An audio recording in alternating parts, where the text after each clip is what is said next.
শুরু হচ্ছে বিখ্যাত সাহিত্যিক বিভূতিভূষণ বন্দ্যোপাধ্যায়ের আরণ্যক। আজ প্রথম পর্ব। প্রস্তাবনা।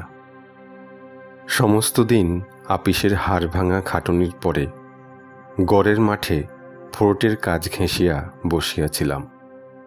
নিকটেই একটা বাদাম গাছ। চুপ করিয়া খানিকটা বসিয়া বাদাম গাছের সামনে ফোর্টের পরীক্ষার ঢেউ খেলানো জমিটা দেখিয়া হঠাৎ মনে হইল যেন লবটুলিয়ার উত্তর সীমানায় সরস্বতী কুণ্ডির ধারে সন্ধ্যাবেলায় বসিয়া আছি। পরক্ষণেই পলাশী গেটের পথে মোটর হর্নের আওয়াজে সে ভ্রম ঘুচিল। অনেক দিনের কথা হইলেও কালকার বলিয়া মনে হয়। কলিকাতা শহরের হইচই কর্মকোলাহলের মধ্যে অহরহ ডুবিয়া থাকিয়া এখন যখন লবটুলিয়া বৈহার কি আজমাবাদের সে অরণ্য ভূভাগ, সে জ্যোৎস্না, সে তিমিরময়ী স্তব্ধ রাত্রি, ধুধু ঝাউবন আর কাশবনের চর, দিগ্বলয় লীন ধূসর শৈলশ্রেণী, গভীর রাত্রে বন্য নীলগাইয়ের দলের দ্রুত পদধ্বনি, খররৌদ্র মধ্যাহ্নে সরস্বতী কুণ্ডির জলের ধারে পিপাসার্থ বন্য মহিষ, সে অপূর্ব মুক্ত শিলাস্ত্রিত প্রান্তরে রঙিন বনফুলের শোভা, ফুটন্ত রক্তপলাশের ঘন অরণ্যের কথা ভাবি, তখন মনে হয় বুঝি কোনো অবসর দিনের শেষে সন্ধ্যার ঘুমের ঘোরে এক সৌন্দর্য ভরা জগতের স্বপ্ন দেখিয়াছিলাম। পৃথিবীতে তেমন দেশ যেন কোথাও নাই। শুধু বনপ্রান্তর নয়, কত ধরনের মানুষ দেখিয়াছিলাম। কুন্তা, মুসম্মত কুন্তার কথা মনে হয়। এখনও যেন সৌঠিয়া বৈহারের বিস্তীর্ণ বন্যকুলের জঙ্গলে সে দরিদ্র মেয়েটি তার ছেলে মেয়েদের সঙ্গে লইয়া বন্যকুল সংগ্রহ করিয়া তাহার দৈনন্দিন সংসার যাত্রার ব্যবস্থায় ব্যস্ত। নয়তো জ্যোৎস্না ভরা গভীর শীতের রাত্রে সে আমার পাতের ভাত লইবার আশায় আজমাবাদ কাছারির প্রাঙ্গণের এক কোণে ইঁদারাটার কাছে দাঁড়াইয়া আছে। মনে হয় ধাতুরিয়ার কথা, নাটুয়া বালক ধাতুরিয়া। দক্ষিণ দেশে ধরমপুর পরগনার ফসল মারা যাওয়াতে ধাতুরিয়া নাচিয়া গাহিয়া পেটের ভাত জুটাইতে আসিয়াছিল লবটুলিয়া অঞ্চলের জনবিরল বন্য গ্রামগুলিতে। চীনা ঘাসের দানা ভাজা আর আখের গুড় খাইতে পাইয়া কি খুশির হাসি দেখিয়াছিলাম তার মুখে। কোকড়া কোকড়া চুল, ডাগর চোখ, একটু মেয়েলি ধরনের ভাবভঙ্গি, বছর 13-14 বয়সের সুশ্রী ছেলেটি। সংসারে বাপ নাই, মা নাই, কেহ কোথাও নাই। তাই সেই অল্প বয়সেই তাহাকে নিজের চেষ্টা নিজেকেই দেখিতে হয়। সংসারের স্রোতে কোথায় ভাসিয়া গেল আবার। মনে পড়ে সরল মহাজন ধাওতাল সাহুকে। আমার খড়ের বাংলোর কোণটাতে বসিয়া সে বড় বড় সুপারি জাঁতি দিয়া কাটিতেছে। গভীর জঙ্গলের মধ্যে ছোট কুড়ে ঘরের ধারে বসিয়া দরিদ্র ব্রাহ্মণ রাজু পারে 3টি মহিষ চড়াইতেছে এবং আপন মনে গাহিতেছে, দয়া হইজি। মহালি খারুপের পাহাড়ের পাদদেশে বিশাল বনপ্রান্তরে বসন্ত নামিয়াছে। লবটুলিয়া বৈহারের সর্বত্র হলুদ রঙের গোলগলি ফুলের মেলা। দ্বীপ্রহরে তাম্রাভ রৌদ্রদগ্ধ দিগন্ত বালির ঝড়ে ঝাপসা। রাত্রে দূরে মহালি খারুপের পাহাড়ে আগুনের মালা, শালবনে আগুন দিয়াছে। কত অতি দরিদ্র বালক বালিকা, নরনারী, কত দুর্দান্ত প্রকৃতির মহাজন, গায়ক, কাঠুরে, ভিখারির বিচিত্র জীবনযাত্রার সঙ্গে পরিচয় হইয়াছিল। অন্ধকার প্রান্তরে খড়ের বাংলোয় বসিয়া বসিয়া বন্য শিকারীর মুখে অদ্ভুত গল্প শুনিতাম। মোহনপুরা রিজার্ভ ফরেস্টের মধ্যে গভীর রাত্রিতে বন্য মহিষ শিকার করিতে গিয়া ডালপালা ঢাকা গর্তের ধারে বিরাটাকায় বন্য মহিষের দেবতাকে তারা দেখিয়াছিল। ইহাদের কথাই বলিব। জগতের যে পথে সভ্য মানুষের চলাচল কম, কত অদ্ভুত জীবনধারার স্রোত আপন মনে উপল বিকীর্ণ অজানা নদী খাদ দিয়া ঝিরঝির করিয়া বহিয়া চলে সে পথে, তাহাদের সহিত পরিচয়ের স্মৃতি আজও ভুলিতে পারি নাই। কিন্তু আমার এ স্মৃতি আনন্দের নয়, দুঃখের। এই স্বচ্ছন্দ প্রকৃতির লীলাভূমি আমার হাতেই বিনষ্ট হইয়াছিল। বনের দেবতারা সেজন্য আমায় কখনো ক্ষমা করিবেন না জানি। নিজের অপরাধের কথা নিজের মুখে বলিলে অপরাধের ভার শুনিয়াছি লঘু হইয়া যায়। তাই এই কাহিনীর অবতারণা। প্রথম পরিচ্ছেদ। 15-16 বছর আগেকার কথা। বিএ পাশ করিয়া কলিকাতায় বসিয়া আছি। বহু জায়গায় ঘুরিয়াও চাকুরি মিলিল না। সরস্বতী পূজার দিন। মেসে অনেক দিন ধরিয়া আছি, তাই নিতান্ত তাড়াইয়া দেয় না। কিন্তু তাগাদার উপর তাগাদা দিয়া মেসের ম্যানেজার অস্থির করিয়া তুলিয়াছে। মেসে প্রতিমা গড়াইয়া পূজা হইতেছে। ধুমধামও মন্দ নয়। সকালে উঠিয়া ভাবিতেছি, আজ সব বন্ধ। দু একটা জায়গায় একটু আশা দিয়াছিল, তা আজ আর কোথাও যাওয়া কোনো কাজের হইবে না। বরং তার চেয়ে ঘুরিয়া ঘুরিয়া ঠাকুর দেখিয়া বেড়াই। মেসের চাকর জগন্নাথ এমন সময় এক টুকরা কাগজ হাতে দিয়া গেল। পড়িয়া দেখিলাম ম্যানেজারের লেখা তাগাদা চিঠি। আজ মেসে পূজা উপলক্ষে ভালো খাওয়া দাওয়ার ব্যবস্থা হইয়াছে। আমার কাছে 2 মাসের টাকা বাকি। আমি যেন চাকরের হাতে অন্তত 10টি টাকা দিই, অন্যথা কাল হইতে খাওয়ার জন্য আমাকে অন্যত্র ব্যবস্থা করিতে হইবে। কথা খুব ন্যায্য বটে, কিন্তু আমার সম্বল মোটে 2টি টাকা আর কয়েক আনা পয়সা। কোনো জবাব না দিয়াই মেস হইতে বাহির হইলাম। পাড়ার নানা স্থানে পূজার বাজনা বাজিতেছে। ছেলেমেয়েরা গলির মোড়ে দাঁড়াইয়া গোলমাল করিতেছে। অভয় ময়রার খাবারের দোকানে অনেক রকম নতুন খাবার থালায় সাজানো। বড় রাস্তার ওপারে কলেজ হোস্টেলের ফটকে নহবত বসিয়াছে।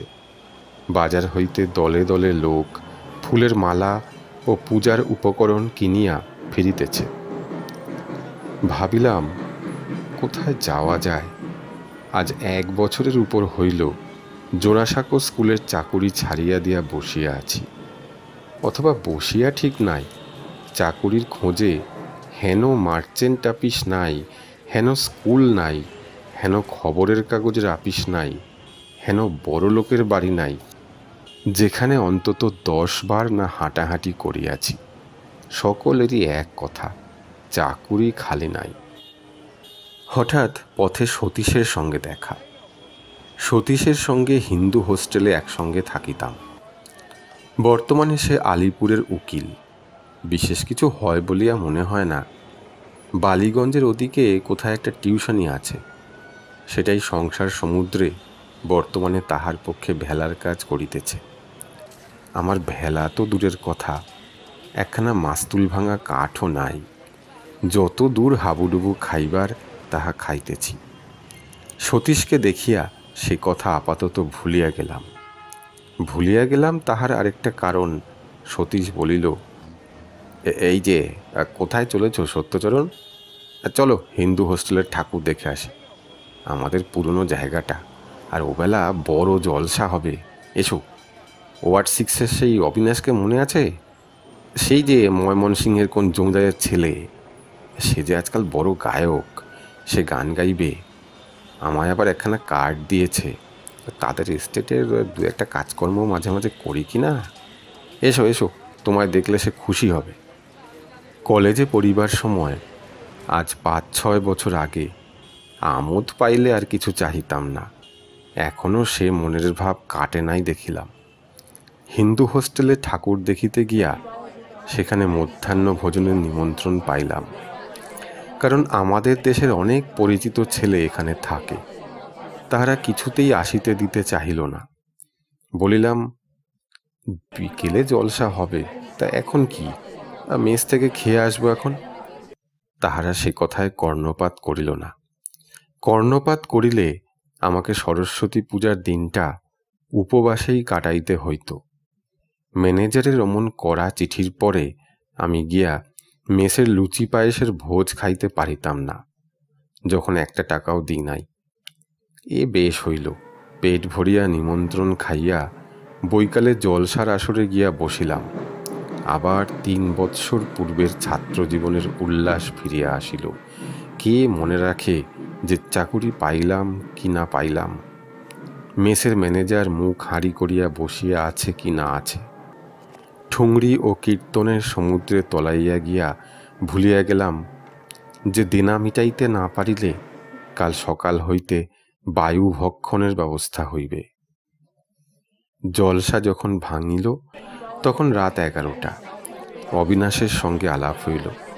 হিন্দু হোস্টেলে থাকিবার সময় সে আর আমি ডিবেটিং ক্লাবে চাইছিলাম।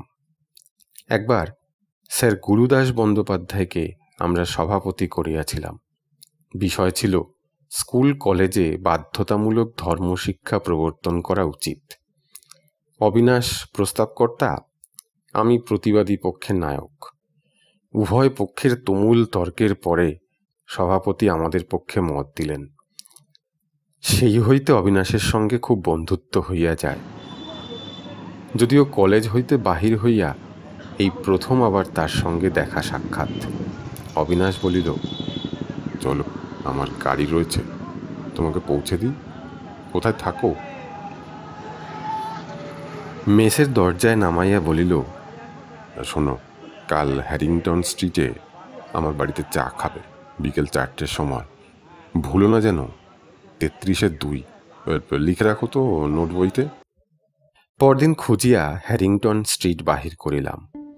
বন্ধুর বাড়িও বাহির করিলাম। বাড়ি খুব বড় নয়, তবে সামনে পিছনে বাগান, গেটে উইস্টারিয়া লতা, নেপালি দারোয়ান ও পিতলের প্লেট, লাল সুরকির বাঁকা রাস্তা, রাস্তার একধারে সবুজ ঘাসের লন, অন্য ধারে বড় বড় মুচকুন্দ চাপা ও আম গাছ। গাড়ি বারান্দায় বড় একখানা মোটর গাড়ি।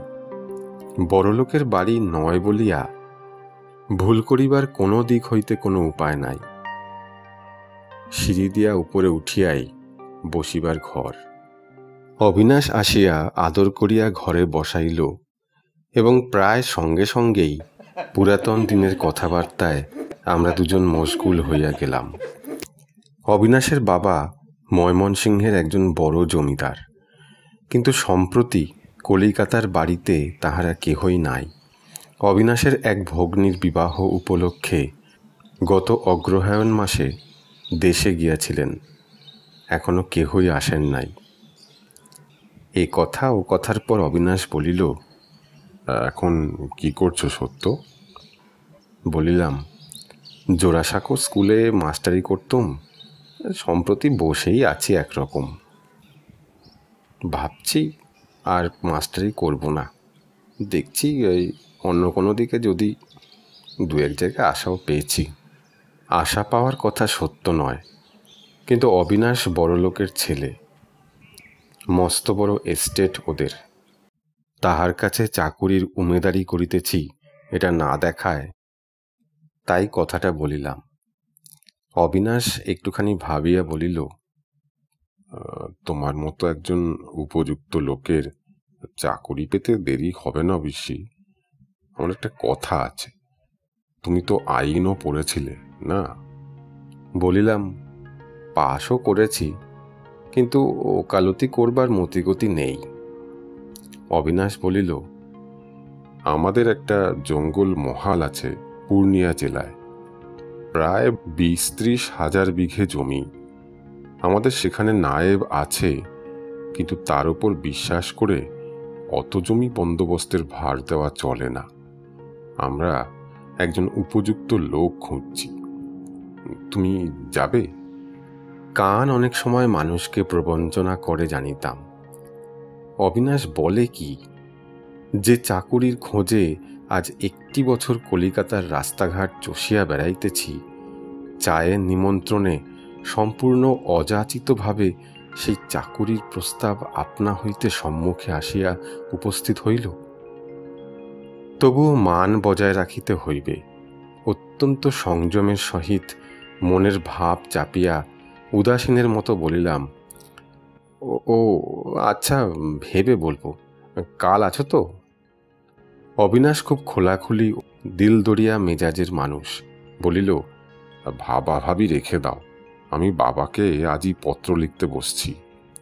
আমরা একজন বিশ্বাসী লোক খুঁজছি।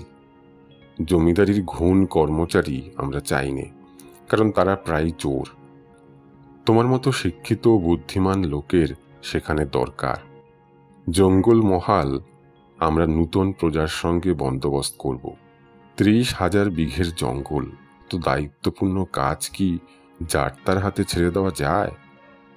তোমার সঙ্গে আজ আলাপ নয়, তোমার নারী নক্ষত্র আমি জানি। তুমি রাজি হয়ে যাও, আমি এখনই বাবাকে লিখে অ্যাপয়েন্টমেন্ট লেটার আনিয়ে দিচ্ছি। কি করিয়া চাকুরি পাইলাম তাহা বেশি বলিবার আবশ্যক নাই, কারণ এই গল্পের উদ্দেশ্য সম্পূর্ণ স্বতন্ত্র।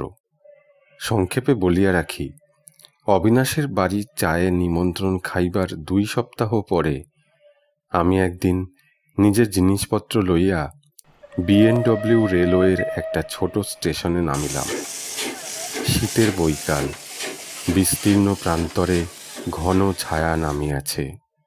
দূরে বনশ্রেণীর মাথায় মাথায় অল্প অল্প কুয়াশা জমিয়াছে। রেল লাইনের দুধারে মটর ক্ষেত। শীতল সান্ধ্য বাতাসে তাজা মটর শাকের স্নিগ্ধ সুগন্ধে কেমন মনে হইল যে জীবন আরম্ভ করিতে যাইতেছি তাহা বড় নির্জন হইবে। এই শীতের সন্ধ্যা যেমন নির্জন ওই উদার প্রান্তর আর ওই দূরের নীলবর্ণ বনশ্রেণী তেমনি। গরুর গাড়িতে প্রায় 15-16 ক্রোশ চলিলাম সারা রাত্রি ধরিয়া। ছইয়ের মধ্যে কলকাতা হইতে আনিত কম্বল, র্যাগ ইত্যাদি শীতে জল হইয়া গেল। কে জানিত এইসব অঞ্চলে ভয়ানক শীত। সকালে রৌদ্র যখন উঠিয়াছে তখনও পথ চলিতেছি, দেখিলাম জমির প্রকৃতি বদলাইয়া গিয়াছে। প্রাকৃতিক দৃশ্য অন্য মূর্তি পরিগ্রহ করিয়াছে। ক্ষেত খামার নাই, বস্তি লোকালয়ও বড় একটা দেখা যায় না। কেবল ছোট বড় বন, কোথাও ঘন, কোথাও পাতলা, মাঝে মাঝে মুক্ত প্রান্তর, কিন্তু তাহাতে ফসলের আবাদ নাই। কাছারিতে পৌঁছিলাম বেলা 10টার সময়। জঙ্গলের মধ্যে প্রায় 10-15 বিঘা জমি পরিষ্কার করিয়া কতগুলি খড়ের ঘর জঙ্গলেরই কাঠ, বাঁশ ও খড় দিয়া তৈরি। ঘরে শুকনো ঘাস ও বনঝাউয়ের সরু গুঁড়ির বেড়া, তাহার উপর মাটি দিয়া লেপা। ঘরগুলি নতুন তৈরি। ঘরের মধ্যে ঢুকিয়াই টাটকা কাটা খড়, আধকাচা ঘাস ও বাঁশের গন্ধ পাওয়া গেল। জিজ্ঞাসা করিয়া জানিলাম, আগে জঙ্গলের ওদিকে কোথায় কাছারি ছিল, কিন্তু শীতকালে সেখানে জলাভাব হওয়ায় এই ঘর নতুন বাঁধা হইয়াছে, কারণ পাশেই একটা ঝর্ণা থাকায় এখানে জলের কষ্ট নাই। জীবনের বেশিরভাগ সময় কলিকাতায় কাটাইয়াছি। বন্ধু বান্ধবের সঙ্গে লাইব্রেরি, থিয়েটার, সিনেমা, গানের আড্ডা, এসব ভিন্ন জীবন কল্পনা করিতে পারি না। এই অবস্থায় চাকুরির কয়েকটি টাকার খাতিরে যেখানে আসিয়া পড়িলাম, এত নির্জন স্থানের কল্পনাও কোনোদিন করি নাই। দিনের পর দিন যায়। পূর্বাকাশে সূর্যের উদয় দেখি দূরের পাহাড় ও জঙ্গলের মাথায়। আবার সন্ধ্যায় সমগ্র বনঝাউ ও দীর্ঘ ঘাসের বনশীর্ষ সিঁদুরের রঙে রাঙাইয়া সূর্যকে ডুবিয়া যাইতে দেখি। ইহার মধ্যে শীতকালের যে 11 ঘণ্টা ব্যাপী দিন, তা যেন খাঁ খাঁ করে শূন্য। কি করিয়া তাহা পুরাইব। প্রথম প্রথম সেইটাই আমার পক্ষে হইল মহা সমস্যা। কাজকর্ম করিলে অনেক করা যায় বটে, কিন্তু আমি নিতান্ত নব আগন্তুক, এখনো ভালো করিয়া এখানকার লোকের ভাষা বুঝিতে পারি না, কাজের কোনো বিলি ব্যবস্থাও করিতে পারি না।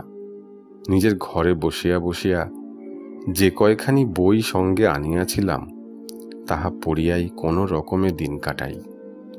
কাছারিতে লোকজন যারা আছে তারা নিতান্ত বর্বর, না বোঝে তাহারা আমার কথা, না আমি ভালো বুঝি তাহাদের কথা। প্রথম দিন 10 কি কষ্টে যে কাটিল, কতবার মনে হইল চাকরিতে দরকার নাই, এখানে হাঁপাইয়া মরার চেয়ে আতপেটা খাইয়া কলিকাতায় থাকা ভালো। অবিনাশের অনুরোধে কি ভুলই করিয়াছি এই জনহীন জঙ্গলে আসিয়া। এ জীবন আমার জন্য নয়।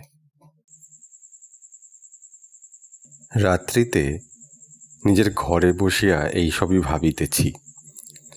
এমন সময় ঘরের দরজা ঠেলিয়া কাছারির বৃদ্ধ মহুরী গোষ্ঠ চক্রবর্তী প্রবেশ করিলেন। এই একমাত্র লোক যাহার সহিত বাংলা কথা বলিয়া হাঁপ ছাড়িয়া বাঁচি। গোষ্ঠবাবু এখানে আছেন অন্তত 17-18 বছর। বর্ধমান জেলায় বনপাস স্টেশনের কাছে কোন গ্রামে বাড়ি। বলিলাম, বসুন গোষ্ঠবাবু। গোষ্ঠবাবু অন্য একখানা চেয়ারে বসিলেন। বলিলেন, আপনাকে একটা কথা বলতে এলাম নিরিবিলি। এখানকার কোনো মানুষকে বিশ্বাস করবেন না, এই বাংলাদেশ নয়, লোকজন সব বড় খারাপ। বাংলাদেশের মানুষও সবাই যে খুব ভালো এমন নয় গোষ্ঠবাবু, সে আমার আর জানতে বাকি নেই ম্যানেজার বাবু। আর সেই দুঃখে আর ম্যালেরিয়ার তাড়নায় প্রথম এখানে আসি। প্রথম এসে বড় কষ্ট হতো, এই জঙ্গলে মন হাঁপিয়ে উঠত। আজকাল এমন হয়েছে, দেশ তো দূরের কথা, পূর্ণিয়া কি পাটনাতে কাজে গিয়ে 2 দিনের বেশি থাকতে পারি নে। গোষ্ঠবাবুর মুখের দিকে সকৌতুকে চাহিলাম। বলে কি? জিজ্ঞাসা করিলাম, থাকতে পারেন না কেন? জঙ্গলের জন্য মন হাঁপায় নাকি? ঠিক তাই ম্যানেজার বাবু, আপনিও বুঝবেন, নতুন এসেছেন কলকাতা থেকে, কলকাতার জন্য মন উড়ু উড়ু করছে। বয়সও আপনার কম, কিছুদিন এখানে থাকুন, তারপর দেখবেন। কি দেখব? জঙ্গল আপনাকে পেয়ে বসবে। কোনো গোলমাল কি লোকের ভিড় ক্রমশ আর ভালো লাগবে না। আমার তাই হয়েছে মশাই। এই গত মাসে মুঙ্গের গিয়েছিলাম মোকদ্দমার কাজে। কেবল মনে হয় কবে এখান থেকে বেরোবো। মনে মনে ভাবিলাম, ভগবান সে দুরবস্থার হাত থেকে আমায় উদ্ধার করুন। তার আগে চাকরিতে ইস্তফা দিয়া কোন কালে কলকাতায় ফিরিয়া গিয়াছি। বন্দুকটা রাত বেরাত শিওরে শিওরে রেখে শোবেন, জায়গা ভালো নয়। এর আগে একবার কাছারিতে ডাকাতি হয়ে গিয়েছে, তবে আজকাল এখানে আর টাকা কড়ি থাকে না, এই যা কথা। কৌতূহলের সহিত বলিলাম, বলেন কি, কতকাল আগে ডাকাতি হয়েছিল? বেশি না, এই বছর 8-9 আগে। কিছুদিন থাকুন, তখন সব কথা জানতে পারবেন। এই অঞ্চল বড় খারাপ। তাছাড়া এই ভয়ানক জঙ্গলে ডাকাতি করে মেরে দিলে দেখবি বা কে? গোষ্ঠবাবু চলিয়া গেলে একবার ঘরের জানালার কাছে আসিয়া দাঁড়াইলাম।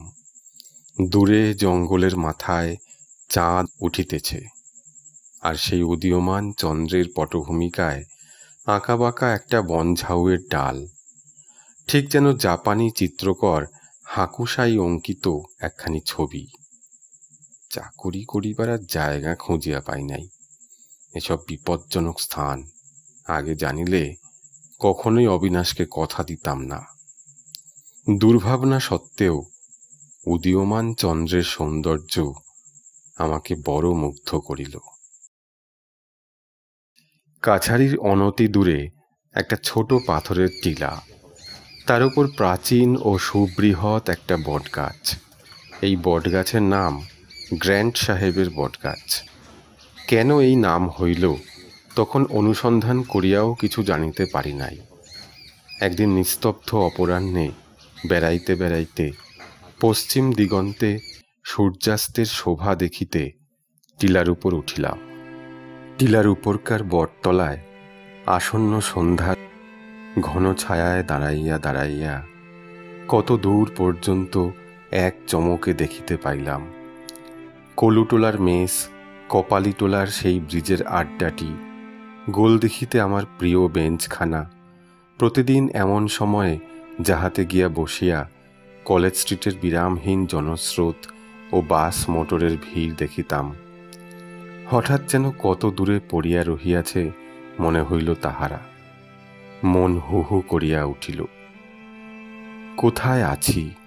কোথাকার জনহীন অরণ্যে প্রান্তরে খড়ের চালায় বাস করিতেছি চাকুরির খাতিরে।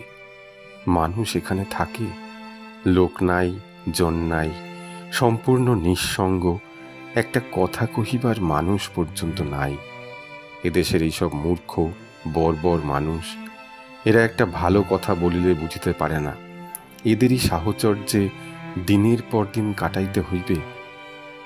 সেই দূরবিসর্পী দিগন্তব্যাপী জনহীন সন্ধ্যার মধ্যে দাঁড়াইয়া মন উদাস হইয়া গেল, কেমন ভয়ও হইল।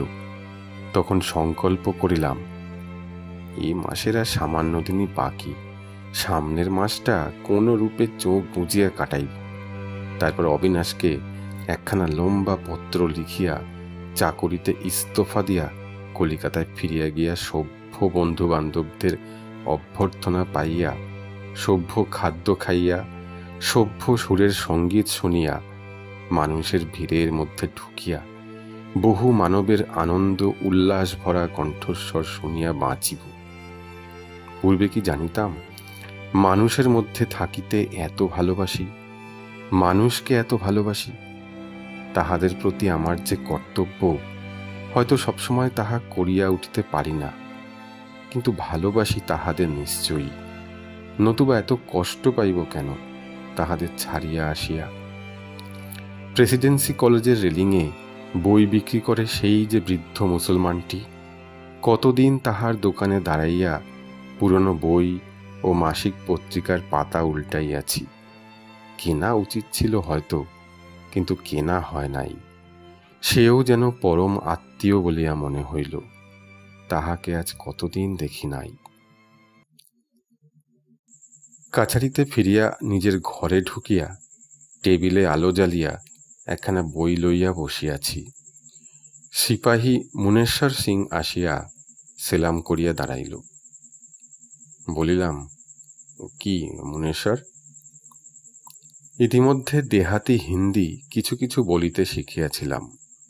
মুনেশ্বর বলিল, হুজুর, আমায় একখানা লোহার কড়া কিনে দেবার হুকুম যদি দেন মোহরি বাবুকে। কি হবে লোহার কড়া? মুনেশ্বরের মুখ প্রাপ্তির আশায় উজ্জ্বল হইয়া উঠিল। সে বিনীত সুরে বলিল, এখানে লোহার কড়া থাকলে কত সুবিধে হুজুর। যেখানে সেখানে সঙ্গে নিয়ে গেলাম, তাতে ভাত রাঁধা যায়, জিনিসপত্র রাখা যায়, ওতে করে ভাত খাওয়া যায়, ভাঙবে না। আমার একখানাও কড়া নেই। কতদিন থেকে ভাবছি একখানা কড়ার কথা, কিন্তু হুজুর বড় গরিব। একখানা কড়ার দাম 6 আনা। অত দাম দিয়ে কড়া কিনি কেমন করে? তাই হুজুরের কাছে আসা। অনেক দিনের স্বাদ একখানা কড়া আমার হয়। হুজুর যদি মঞ্জুর করেন, হুজুর মালিক। একখানা লোহার কড়াই যে এত গুণের, তাহার জন্য যে এখানে লোক রাত্রে স্বপ্ন দেখে, এই ধরনের কথা এই আমি প্রথম শুনিলাম। এত গরিব লোক পৃথিবীতে আছে যে 6 আনা দামের একখানা লোহার কড়াই জুটিলে স্বর্গ হাতে পায়। শুনিয়াছিলাম এদেশের লোক বড় গরিব। এত গরিব তাহা জানিতাম না। বড় মায়া হইল। পরদিন আমার সই করা চিরকুটের জোরে মুনেশ্বর সিং নওগচ্ছিয়ার বাজার হইতে একখানা 5 নম্বরের কড়াই কিনিয়া আনিয়া আমার ঘরের মেঝেতে নামাইয়া আমায় সেলাম দিয়া দাঁড়াইল। हो गईल, हुजूर की कृपा से कड़ैया हो गईल।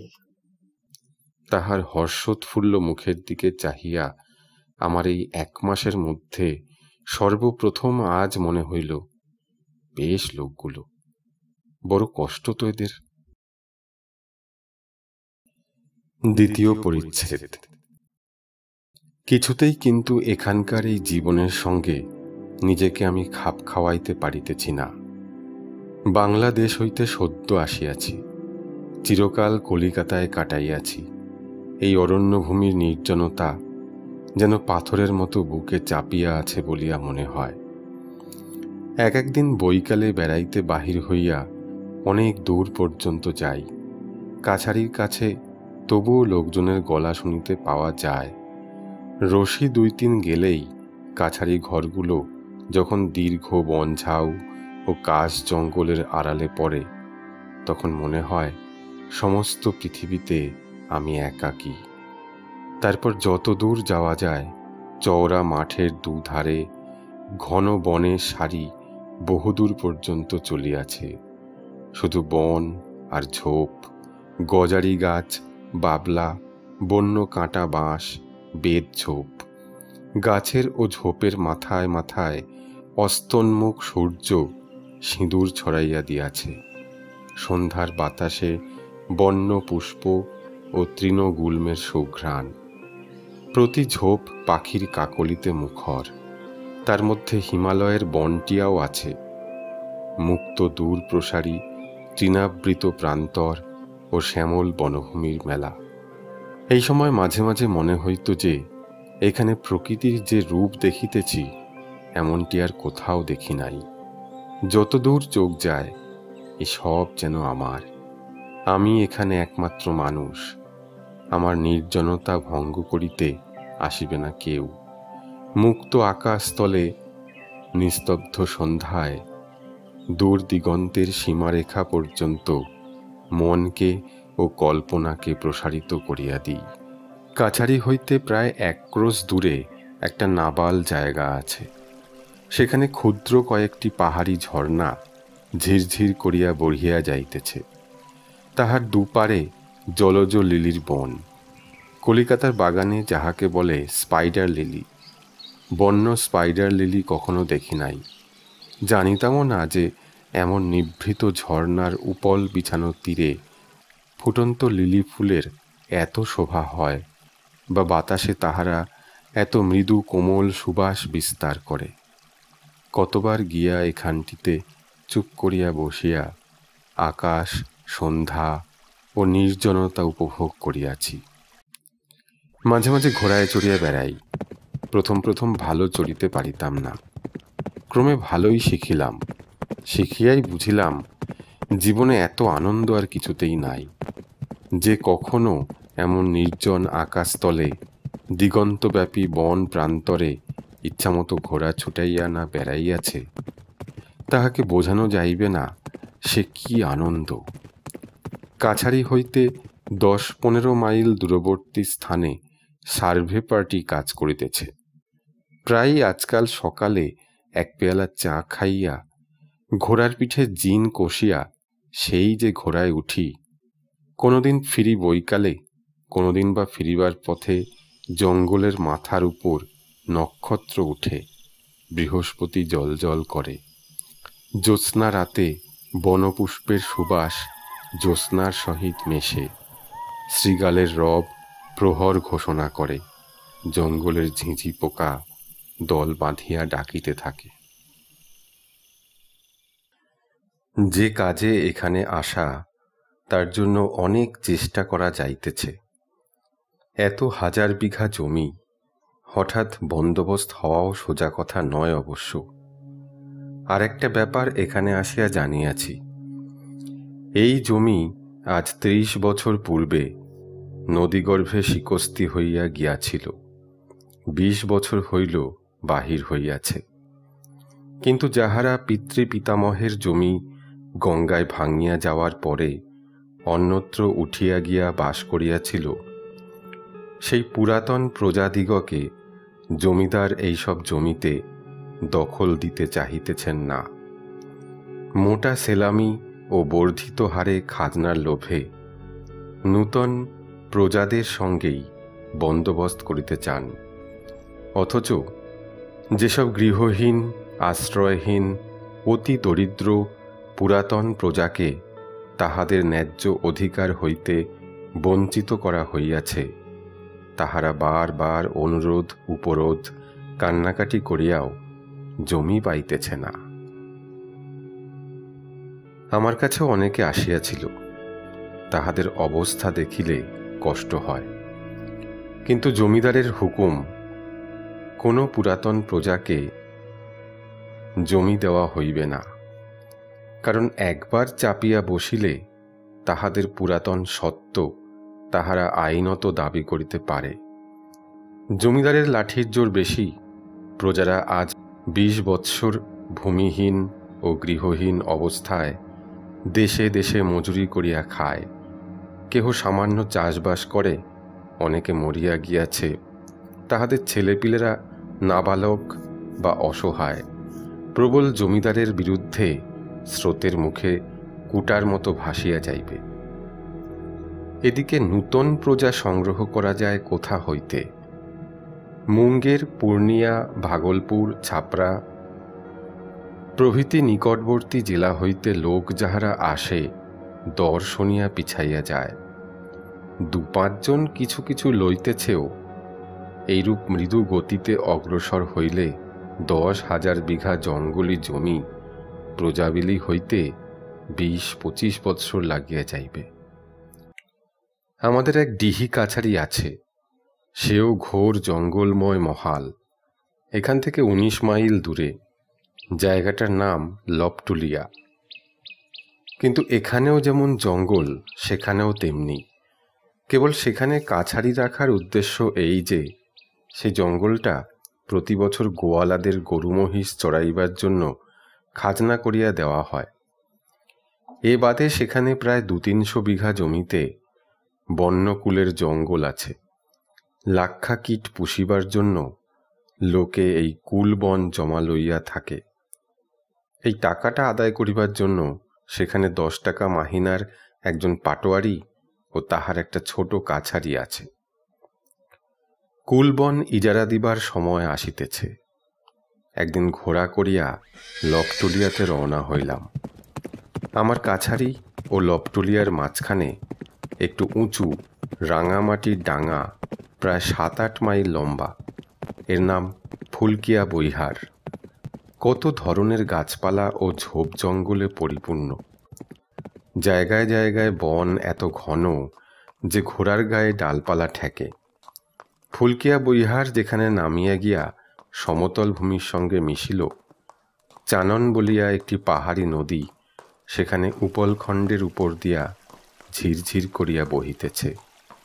বর্ষাকালে সেখানে জল খুব গভীর, শীতকালে তত জল নাই। লপটুলিয়ায় এই প্রথম আসিলাম।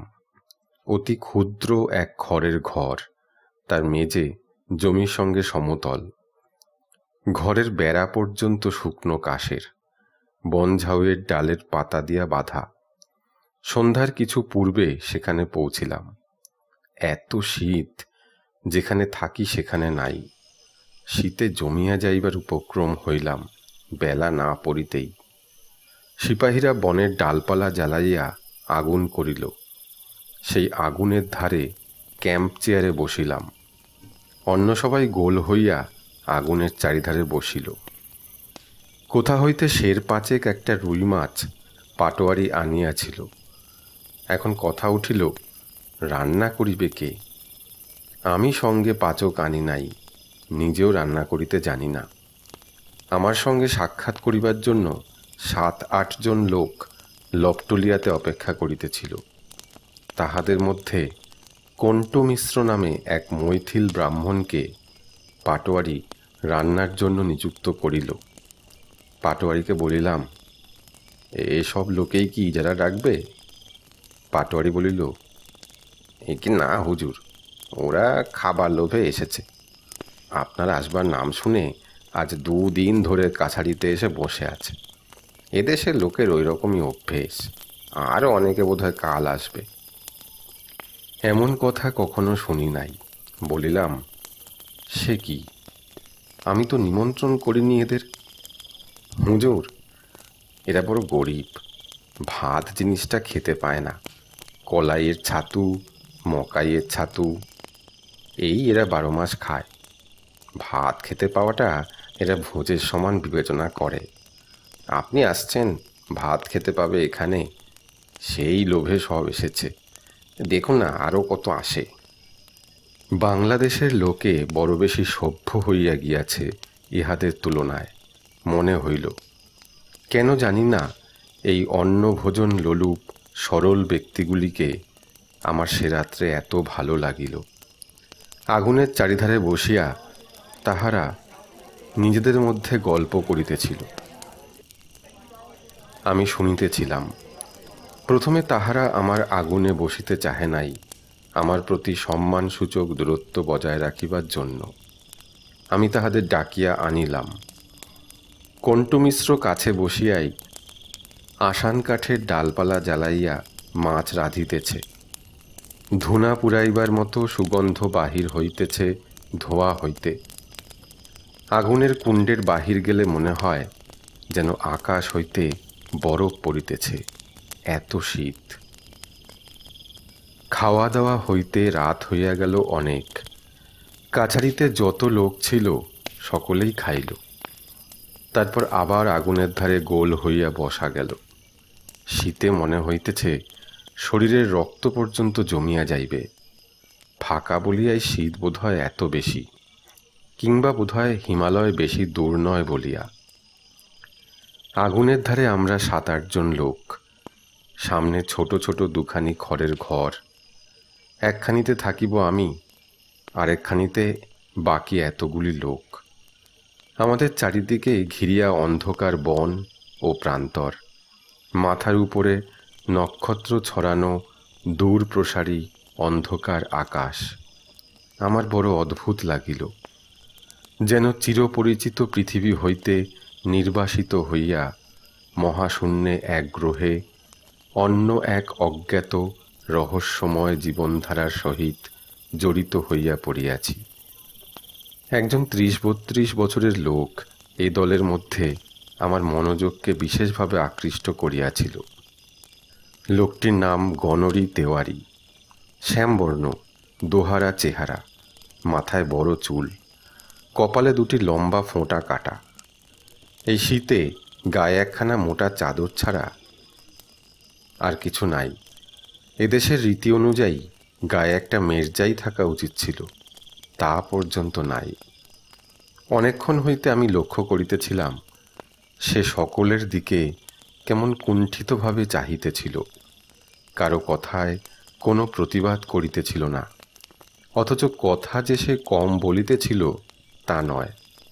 আমার প্রতি কথার উত্তরে কেবল সে বলে, হুজুর। এদেশের লোকে যখন কোনো মান্য ও উচ্চপদস্থ ব্যক্তির কথা মানিয়া লয়, তখন কেবল মাথা সামনের দিকে অল্প ঝাঁকাইয়া সসম্ভ্রমে বলে, হুজুর। গণরীকে বলিলাম, তুমি থাকো কোথায় তেওয়ারিজি? আমি যে তাহাকে সরাসরি প্রশ্ন করিব এতটা সম্মান যেন তাহার পক্ষে সম্পূর্ণ অপ্রত্যাশিত। এভাবে সে আমার দিকে চাহিল, বলিল, ভীমদাসটোলা হজুর। তারপর সে তাহার জীবনের ইতিহাস বর্ণনা করিয়া গেল, একটানা নয়, আমার প্রশ্নের উত্তরে টুকরা টুকরা ভাবে। গণরী তেওয়ারির বয়স যখন 12 বছর, তার বাপ তখন মারা যায়। এক বৃদ্ধা পিসিমা তাহাকে মানুষ করে। সে পিসিমাও বাপের মৃত্যুর বছর 5 পরে যখন মারা গেলেন, গণরী তখন জগতে ভাগ্য অন্বেষণে বাহির হইল। কিন্তু তাহার জগৎ পূর্বে পূর্ণিয়া শহর, পশ্চিমে ভাগলপুর জেলার সীমানা, দক্ষিণে এই নির্জন অরণ্যময় ফুলকিয়া বৈহার, উত্তরে কুশি নদী, ইহারই মধ্যে সীমাবদ্ধ। ইহারই মধ্যে গ্রামে গ্রামে গৃহস্থের দুয়ারে ফিরিয়া কখনো ঠাকুর পূজা করিয়া, কখনো গ্রাম্য পাঠশালায় পণ্ডিতি করিয়া, কায়ক্লেশে নিজের আহারের জন্য কলাইয়ের ছাতু ও চীনা ঘাসের দানার রুটির সংস্থান করিয়া আসিয়াছে।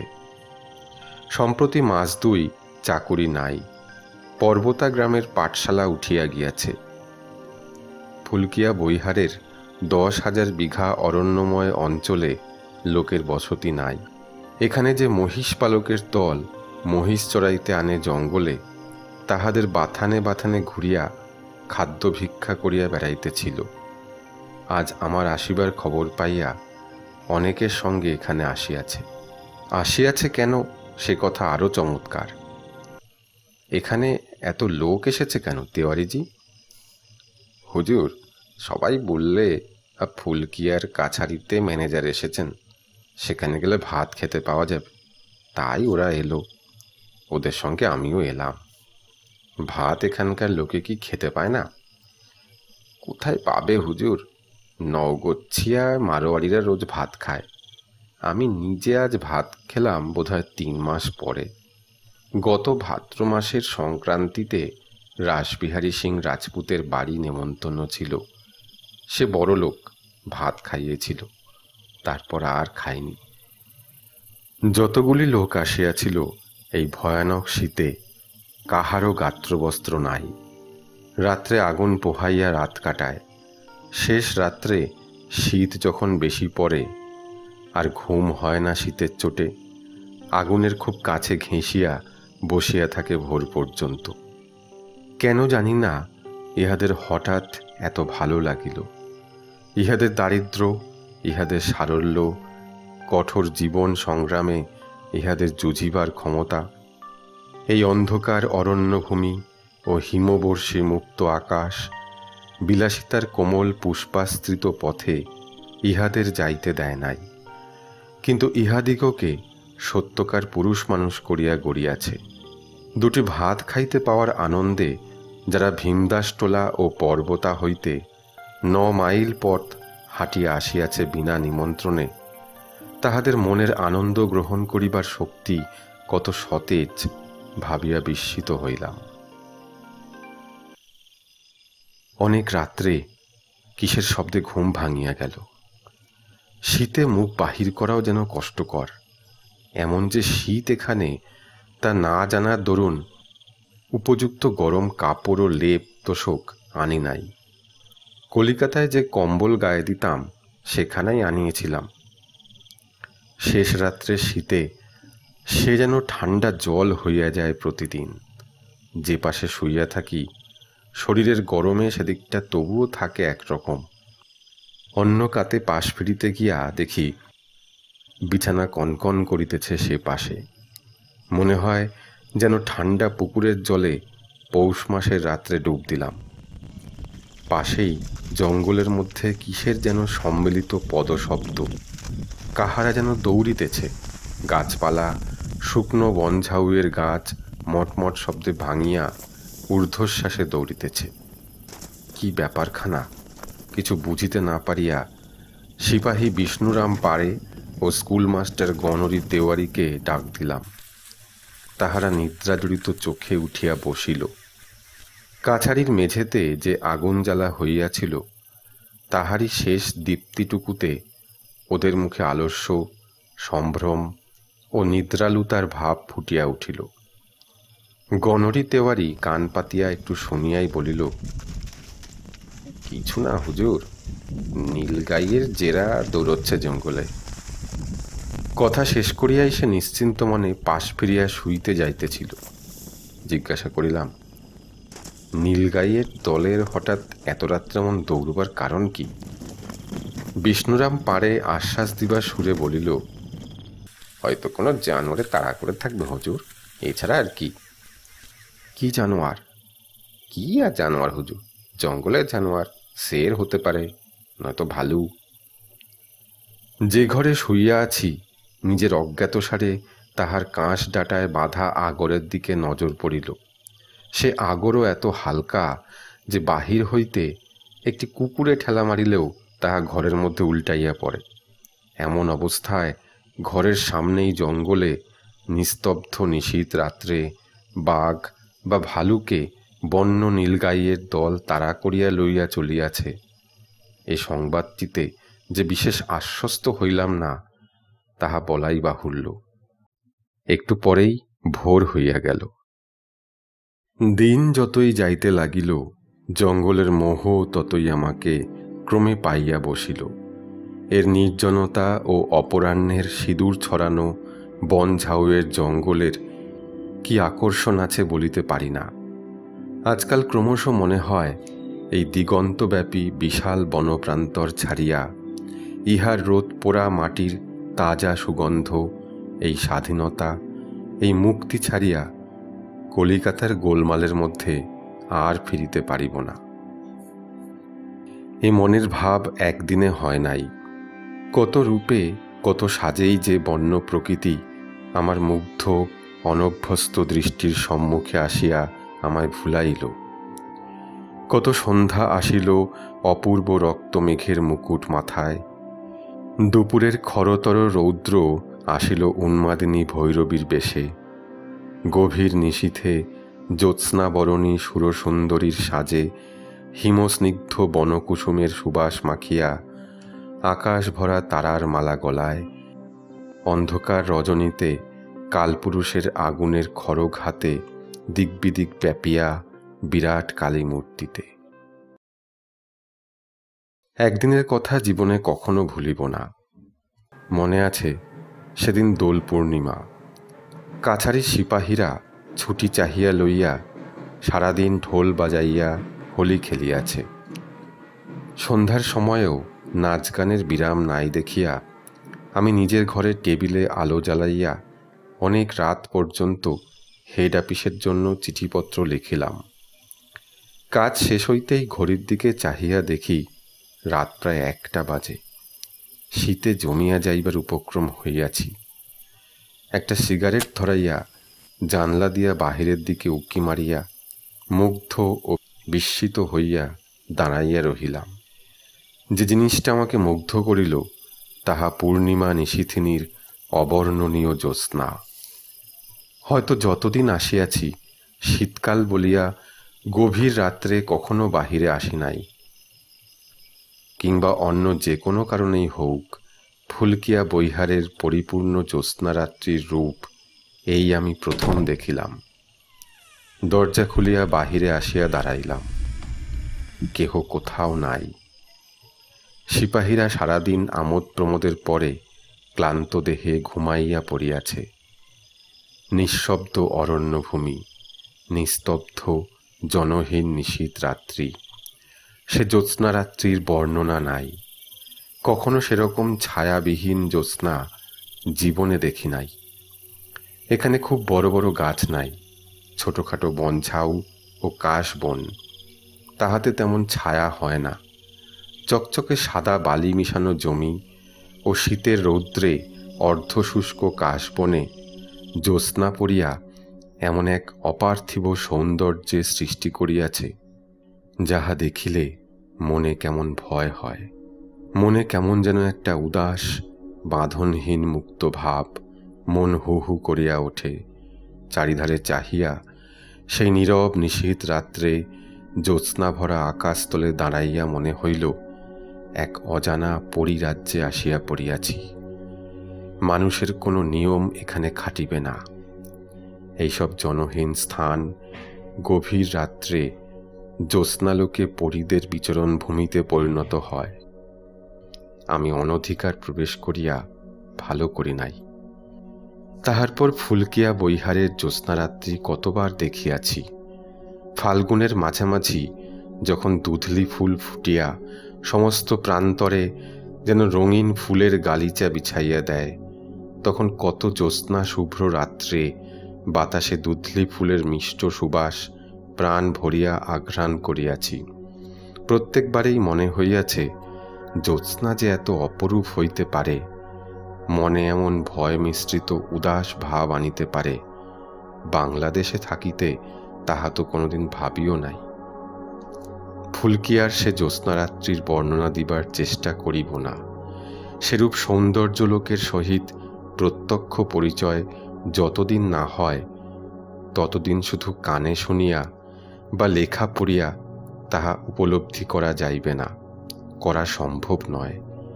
অমন মুক্ত আকাশ, অমন নিস্তব্ধতা, অমন নির্জনতা, অমন দিক দিগন্ত বিসর্পিত বনানীর মধ্যেই শুধু অমন্তর রূপলোক ফুটিয়া ওঠে।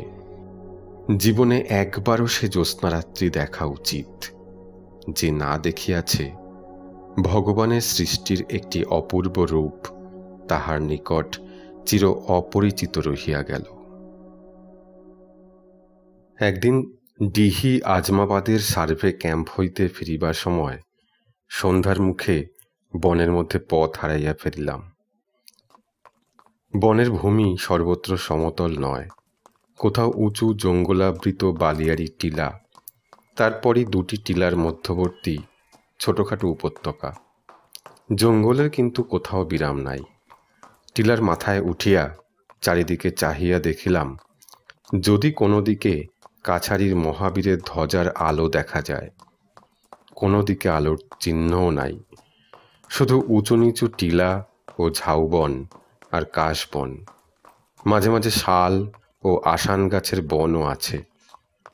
2 ঘন্টা ঘুরিয়াও যখন জঙ্গলের কুলকিনারা পাইলাম না, তখন হঠাৎ মনে পড়িল, নক্ষত্র দেখিয়া দিক ঠিক করি না কেন?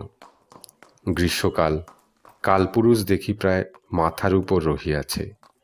বুঝিতে পারিলাম না কোন দিক হইতে আসিয়া কালপুরুষ মাথার উপর উঠিয়াছে। সপ্তর্ষিমণ্ডল খুঁজিয়া পাইলাম না। সুতরাং নক্ষত্রের সাহায্যে দিক নিরূপণের আশা পরিত্যাগ করিয়া ঘোড়াকে ইচ্ছামতো ছাড়িয়া দিলাম। মাইল 2 গিয়া জঙ্গলের মধ্যে একটা আলো দেখা গেল। আলো লক্ষ্য করিয়া সেখানে উপস্থিত হইয়া দেখিলাম, জঙ্গলের মধ্যে 20 বর্গহাত আন্দাজ পরিষ্কার স্থানে একটা খুব নিচু ঘাসের খুপড়ি। কুঁড়ের সামনে গ্রীষ্মের দিনেও আগুন জ্বালানো। আগুনের নিকট হইতে একটু দূরে একটা লোক বসিয়া কি করিতেছে। আমার ঘোড়ার পায়ের শব্দ শুনিয়া লোকটি চমকিয়া উঠিয়া দাঁড়াইয়া বলিল, কে? তারপরেই আমাকে চিনিতে পারিয়া তাড়াতাড়ি কাছে আসিল ও আমাকে খুব খাতির করিয়া ঘোড়া হইতে নামাইল। পরিশ্রান্ত হইয়াছিলাম, প্রায় 6 ঘন্টা আছি ঘোড়ার উপর, কারণ সার্ভে ক্যাম্পেও আমিনের পিছু পিছু ঘোড়ায় টোঁটো করিয়া জঙ্গলের মধ্যে ঘুরিয়াছি। লোকটার প্রদত্ত একটা ঘাসের চাটাইয়ে বসিলাম। জিজ্ঞাসা করিলাম, তোমার নাম কি? লোকটা বলিল, গনু মাহাতো, জাতি গাঙ্গোতা। এই অঞ্চলে গাঙ্গোতা জাতির উপজীবিকা চাষবাস ও পশুপালন, তাহা আমি এতদিনে জানিয়াছিলাম। কিন্তু এই লোকটা এই জনহীন গভীর বনের মধ্যে একা কি করে? বলিলাম, তুমি এখানে কি করো? তোমার বাড়ি কোথায়? হুজুর, মহিষ চড়াই। আমার ঘর এখান থেকে 10 ক্রোশ উত্তরে ধরমপুর লক্ষ্মণিয়া টোলা। নিজের মহিষ? কতগুলো আছে?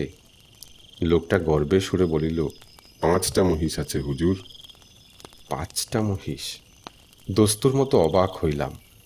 10 ক্রোশ দূরের গ্রাম হইতে 5টা মাত্র মহিষ সম্বল করিয়া লোকটি এই বিজন বনের মধ্যে মহিষ চড়ির খাজনা দিয়া একা খুপড়ি বাঁধিয়া মহিষ চড়ায়, দিনের পর দিন, মাসের পর মাস।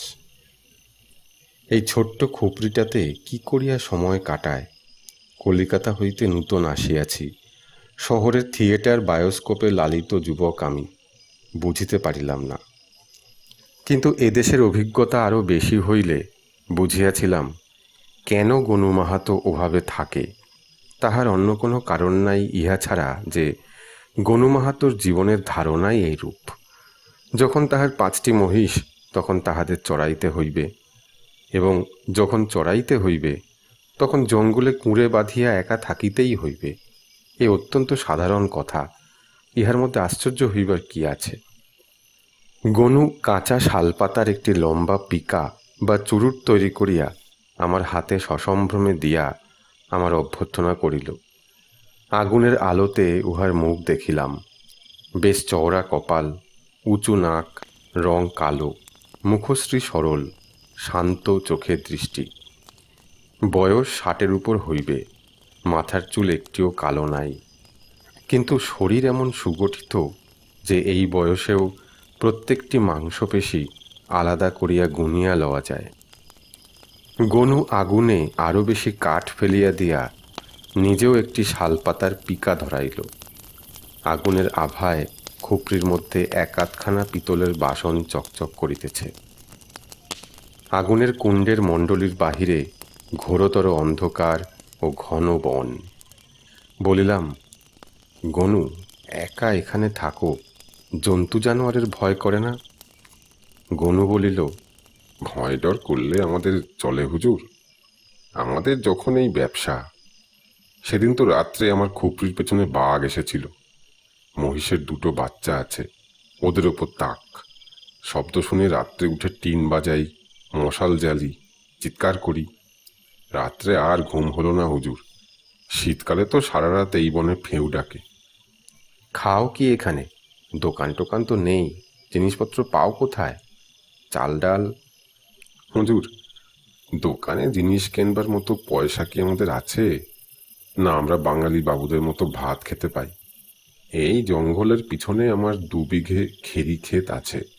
খেরির দানা সিদ্ধ আর জঙ্গলে বাথুয়া শাক হয়, তাই সিদ্ধ আর একটু নুন, এই খাই। ফাগুন মাসে জঙ্গলে গুড়মি ফল ফলে, লুন দিয়ে কাঁচা খেতে বেশ লাগে। লতানে গাছ, ছোট ছোট কাঁকুরের মতো ফল হয়। সে সময় 1 মাস এ অঞ্চলের যত গরিব লোক গুড়মি ফল খেয়ে কাটিয়ে দেয়। দলে দলে ছেলে মেয়ে আসবে জঙ্গলের গুড়মি তুলতে। জিজ্ঞাসা করিলাম, রোজ রোজ খেরির দানা সিদ্ধ আর পাথুয়া শাক ভালো লাগে?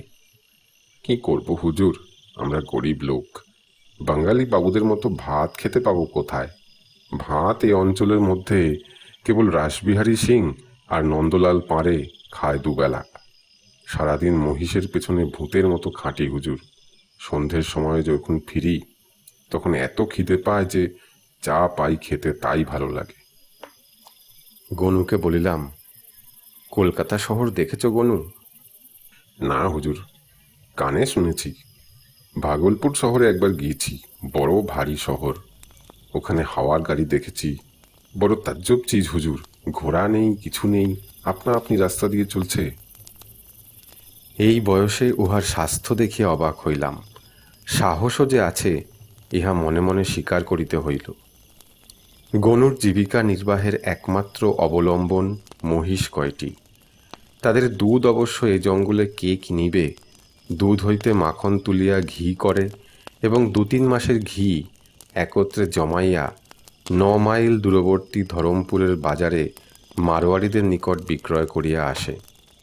আর থাকিবার মধ্যে ওই 2 বিঘা খেরি অর্থাৎ শ্যামা ঘাসের ক্ষেত, যার দানা সিদ্ধ এই অঞ্চলের প্রায় সকল গরিব লোকেরই একটা প্রধান খাদ্য। গনু সে রাত্রে আমাকে কাছারিতে পৌঁছাইয়া দিল, কিন্তু গনুকে আমার এত ভালো লাগিল যে কতবার শান্ত বৈকালে তাহার খুপড়ির সামনে আগুন পোহাইতে পোহাইতে গল্প করিয়া কাটাইয়াছি। ওদেশের নানারূপ তথ্য গনুর কাছে যেরূপ শুনিয়াছিলাম অত কেউ দিতে পারে নাই। গনুর মুখে কত অদ্ভুত কথা শুনিতাম, উড়ুক্কু সাপের কথা, জীবন্ত পাথর ও আতুরে ছেলের হাঁটিয়া বেড়াইবার কথা ইত্যাদি। ওই নির্জন জঙ্গলের পারিপার্শ্বিক অবস্থার সঙ্গে গনুর সেসব গল্প অতি উপাদেয় ও অতি রহস্যময় লাগিত। আমি জানি কলিকাতা শহরে বসিয়া সেসব গল্প শুনিলে তাহা আজগুবি ও মিথ্যা মনে হইতে বাধ্য। যেখানে সেখানে যে কোনো গল্প শোনা চলে না। গল্প শুনিবার পটভূমি ও পারিপার্শ্বিক অবস্থার উপর উহার মাধুর্য যে কতখানি নির্ভর করে তাহা গল্পপ্রিয় ব্যক্তিমাত্রেই জানেন। গনুর সকল অভিজ্ঞতার মধ্যে আমার আশ্চর্য বলিয়া মনে হইয়াছিল বন্য মহিষের দেবতা টাঁড়বারোর কথা। কিন্তু যেহেতু এই গল্পের একটি অদ্ভুত উপসংহার আছে, সেজন্য সে কথা এখন না বলিয়া যথাস্থানে বলিব। এখানে বলিয়া রাখি, গনু আমাকে যেসব গল্প বলিত তাহার রূপকথা নহে, তাহার ব্যক্তিগত অভিজ্ঞতার বিষয়। গনু জীবনকে দেখিয়াছে, তবে অন্যভাবে। অরণ্য প্রকৃতির ঘনিষ্ঠ সংস্পর্শে আজীবন কাটাইয়া সে অরণ্য প্রকৃতি সম্বন্ধে একজন রীতিমতো বিশেষজ্ঞ ব্যক্তি। তাহার কথা হঠাৎ উড়াইয়া দেওয়া চলে না। মিথ্যা বানাইয়া বলিবার মতো কল্পনা শক্তিও গনুর আছে বলিয়া আমার মনে হয় নাই। তৃতীয় পরিচ্ছেদ। গ্রীষ্মকাল পড়িতে গ্র্যান্ড সাহেবের বটগাছের মাথায় পীরপৈতি পাহাড়ের দিক হইতে একদল বক উড়িয়া আসিয়া বসিল। দূর হইতে মনে হয় যেন বটগাছের মাথা সাদা থোকা থোকা ফুলে ভরিয়া গিয়াছে। একদিন অর্ধশুষ্ক কাশের বনের ধারে টেবিল চেয়ার পাতিয়া কাজ করিতেছি। মুনেশ্বর সিং সিপাহী আসিয়া বলিল, হুজুর, নন্দলাল ওঝা গোলাওয়ালা আপনার সঙ্গে দেখা করতে এসেছে।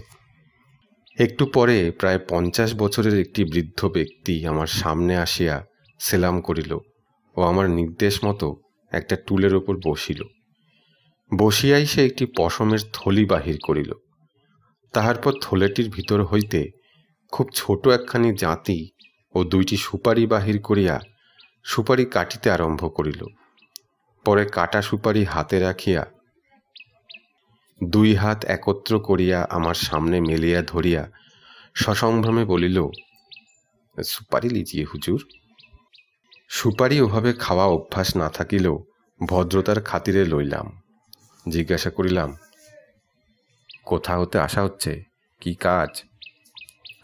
তাহার উত্তরে লোকটি বলিল, তাহার নাম নন্দলাল ওঝা, মৈথিল ব্রাহ্মণ। জঙ্গলের উত্তর পূর্ব কোণে কাছারি হইতে প্রায় 11 মাইল দূরে সুংঠিয়া দিয়ারাতে তাহার বাড়ি। বাড়িতে চাষবাস আছে, কিছু সুদের কারবারও আছে। সে আসিয়াছে তার বাড়িতে আগামী পূর্ণিমার দিন আমায় নিমন্ত্রণ করিতে। আমি কি তাহার বাড়িতে দয়া করিয়া পদধূলি দিতে রাজি আছি? এই সৌভাগ্য কি তাহার হইবে? 11 মাইল দূরে এই রৌদ্রে নিমন্ত্রণ খাইতে যাইবার লোভ আমার ছিল না, কিন্তু নন্দলাল ওঝা নিতান্ত পীড়াপিড়ি করাতে অগত্যা রাজি হইলাম। তাছাড়া এদেশের গৃহস্থ সংসার সম্বন্ধে অভিজ্ঞতা সঞ্চয় করিবার লোভও সংবরণ করিতে পারিলাম না। পূর্ণিমার দিন দুপুরের পরে দীর্ঘ কাশের জঙ্গলের মধ্য দিয়া কাহাদের একটি হাতি আসিতেছে দেখা গেল। হাতি কাছারিতে আসিলে মাহুতের মুখে শুনিলাম হাতিটি নন্দলাল ওঝার নিজের, আমাকে লইয়া যাইতে পাঠাইয়া দিয়াছে। হাতি পাঠাইবার আবশ্যক ছিল না, কারণ আমার নিজের ঘোড়ায় অপেক্ষাকৃত অল্প সময়ে পৌঁছিতে পারিতাম। যাহাই হোক, হাতিতে চড়িয়াই নন্দলালের বাড়িতে রওনা হইলাম। সবুজ বনশীর্ষ আমার পায়ের তলায়, আকাশ যেন মাথায় ঠেকিয়াছে। দূর দূর দিগন্তের নীল শৈলমালার রেখা বনভূমিকে ঘিরিয়া যেন মায়ালোক রচনা করিয়াছে। আমি সে মায়ালোকের অধিবাসী, বহুদূর স্বর্গের দেবতা। কত মেঘের তলায় তলায় পৃথিবীর কত শ্যামল বনভূমির উপরকার নীল বায়ুমণ্ডল ভেদ করিয়া যেন আমার অদৃশ্য যাতায়াত। পথে চামটার বিল পড়িল। শীতের শেষেও শিল্লি আর রাজহাঁসের ঝাঁকে ভর্তি। আর একটু গরম পড়িলেই উড়িয়া পলাইবে। মাঝে মাঝে নিতান্ত দরিদ্র পল্লী, ফণি মনসা ঘেরা তামাকের ক্ষেত ও খোলায় ছাওয়া দিন কুটির। সঙ্ঠিয়া গ্রামে হাতি ঢুকিলে দেখা গেল পথের দুধারে সারবন্দি লোক দাঁড়াইয়া আছে আমায় অভ্যর্থনা করিবার জন্য। গ্রামে ঢুকিয়া অল্প দূর পরেই নন্দলালের বাড়ি। খোলায় ছাওয়া মাটির ঘর 8-10 খানা, সবই পৃথক পৃথক, প্রকাণ্ড উঠানের মধ্যে ইতস্তত ছড়ানো। আমি বাড়িতে ঢুকিতেই 2 বার হঠাৎ বন্দুকের আওয়াজ হইল। চমকাইয়া গিয়াছি। এমন সময় সহাস্য মুখে নন্দলাল ওঝা আসিয়া আমায় অভ্যর্থনা করিয়া বাড়িতে লইয়া গিয়া একটা বড় ঘরের দাওয়ায় চেয়ারে বসাইল। চেয়ারখানি এদেশের শিশু কাঠের তৈয়ারি এবং এদেশের গ্রাম্য মিস্ত্রির হাতেই গড়া। তাহার পর 10-11 বছরের একটি ছোট মেয়ে আসিয়া আমার সামনে একখানা থালা ধরিল। থালায় গোটাকতক আস্ত পান, আস্ত সুপারি, একটা মধুপর্কের মতো ছোট বাটিতে সামান্য একটু আতর, কয়েকটি শুষ্ক খেজুর, ইহা লইয়া কি করিতে হয় আমার জানা নাই। আমি আনাড়ির মতো হাসিলাম ও বাটি হইতে আঙুলের আগায় একটু আতর তুলিয়া লইলাম মাত্র। মেয়েটিকেও দু একটি ভদ্রতাসূচক মিষ্ট কথাও বলিলাম। মেয়েটি থালা আমার সামনে রাখিয়া চলিয়া গেল। তারপর খাওয়ানোর ব্যবস্থা। নন্দলাল যে ঘটা করিয়া খাওয়াবার ব্যবস্থা করিয়াছে তাহা আমার ধারণা ছিল না। প্রকাণ্ড কাঠের পিঁড়ির আসন পাতা, সম্মুখে এমন আকারের একখানি পিতলের থালা আসিল যাহাতে করিয়া আমাদের দেশে দুর্গাপুজোর বড় নৈবেদ্য সাজায়। থালায় হাতির কানের মতো পুরি, বাথুয়া শাক ভাজা, পাকা শশার রায়তা, কাঁচা তেঁতুলের ঝোল, মহিষের দুধের দই, পেঁড়া। খাবার জিনিসের এমন অদ্ভুত যোগাযোগ কখনো দেখি নাই। আমায় দেখিবার জন্য উঠানের লোকে লোকারণ্য হইয়া গিয়াছে ও আমার দিকে এমনভাবে চাহিতেছে যে আমি যেন এক অদৃষ্টপূর্ব জীব। শুনিলাম ইহারা সকলেই নন্দলালের প্রজা। সন্ধ্যার পূর্বে উঠিয়া আসিবার সময় নন্দলাল একটি ছোট থলি আমার হাতে দিয়া বলিল, হুজুরের নজর। আশ্চর্য হইয়া গেলাম। থলিতে অনেক টাকা, 50-এর কম নয়। এত টাকা কেহ কাহাকেও নজর দেয় না। তাছাড়া নন্দলাল আমার প্রজাও নয়। নজর প্রত্যাখ্যান করাও গৃহস্থের পক্ষে নাকি অপমানজনক। সুতরাং আমি থলি খুলিয়া একটা টাকা লইয়া থলিটা তাহার হাতে ফিরাইয়া দিয়া বলিলাম, তোমার ছেলেপুলেদের প্যারা খাইতে দিও। নন্দলাল কিছুতেই ছাড়িবে না। আমি সে কথায় কান না দিয়াই বাহিরে আসিয়া হাতির পিঠে চড়িলাম। পরদিন নন্দলাল ওঝা আমার কাছারিতে গেল, সঙ্গে তাহার বড় ছেলে। আমি তাহাদিওকে সমাদর করিলাম, কিন্তু খাইবার প্রস্তাবে তাহারা রাজি হইল না। শুনিলাম মৈথিল ব্রাহ্মণ অন্য ব্রাহ্মণের হস্তের প্রস্তুত কোনো খাবারই খাইবে না। অনেক বাজে কথার পরে নন্দলাল একান্তে আমার নিকট কথা পারিল। তাহার বড় ছেলে ফুলকিয়া বৈহারের তহসিলদারির জন্য উমেদার। তাহাকে আমায় বাহাল করিতে হইবে। আমি বিস্মিত হইয়া বলিলাম, কিন্তু ফুলকিয়ার তহসিলদার তো আছে, সে পোস্ট তো খালি নেই। তাহার উত্তরে নন্দলাল আমাকে চোখ ছাড়িয়া ইশারা করিয়া বলিল, হুজুর, মালিক তো আপনি, আপনি মনে করলে কি না হয়। আমি আরও অবাক হইয়া গেলাম। সে কিরম কথা? ফুলকিয়ার তহসিলদার ভালোই কাজ করিতেছে, তাহাকে ছাড়াইয়া দিব কোন অপরাধে? নন্দলাল বলিল, কত রুপিয়া হুজুরকে পান খেতে দিতে হবে বলুন, আমি আজ সাঁজেই হুজুরকে পৌঁছে দেব। কিন্তু আমার ছেলেকে তহসিলদারি দিতেই হবে হুজুরের। বলুন বলুন, কত হুজুর? 500? এতক্ষণে বেশ বুঝিতে পারিলাম নন্দলাল যে আমাকে কাল নিমন্ত্রণ করিয়াছিল তাহার প্রকৃত উদ্দেশ্য কি। এদেশের লোক যে এমন ধরিবাজ তাহা জানিলে কখনো ওখানে যাই? আচ্ছা বিপদে পড়িয়াছি বটে। নন্দলালকে স্পষ্ট কথা বলিয়াই বিদায় করিলাম। বুঝিলাম নন্দলাল আশা ছাড়িল না। আরেকদিন দেখি ঘন বনের ধারে নন্দলাল আমার অপেক্ষায় দাঁড়াইয়া আছে। কি কুক্ষণেই উহার বাড়িতে নিমন্ত্রণ খাইতে গিয়াছিলাম। দুখানা পুরি খাওয়াইয়া সে যে আমার জীবন এমন অতিষ্ঠ করিয়া তুলিবে তাহা আগে জানিলে কি উহার ছায়া মারাই। নন্দলাল আমাকে দেখিয়া মিষ্টি মোলায়েম হাসিয়া বলিল, নমস্কার হুজুর। তারপর এখানে কি মনে করে? হুজুর সবই জানেন, আমি আপনাকে 1200 টাকা নগদ দেব, আমার ছেলেকে কাজে লাগিয়ে দিন। তুমি পাগল নন্দলাল, আমি বাহাল করবার মালিক নই। যাদের জমিদারি তাদের কাছে দরখাস্ত করতে পারো।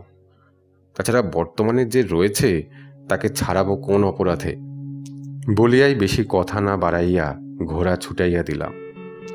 ক্রমে আমার কড়া ব্যবহারে নন্দলালকে আমি আমার ও স্টেটের মহাশত্রু করিয়া তুলিলাম। তখনও বুঝি নাই নন্দলাল কিরূপ ভয়ানক প্রকৃতির মানুষ। ইহার ফল আমাকে ভালো করিয়াই ভুগিতে হইয়াছিল। 19 মাইল দূরবর্তী ডাকঘর হইতে ডাক আনা এখানকার এক অতি আবশ্যক ঘটনা।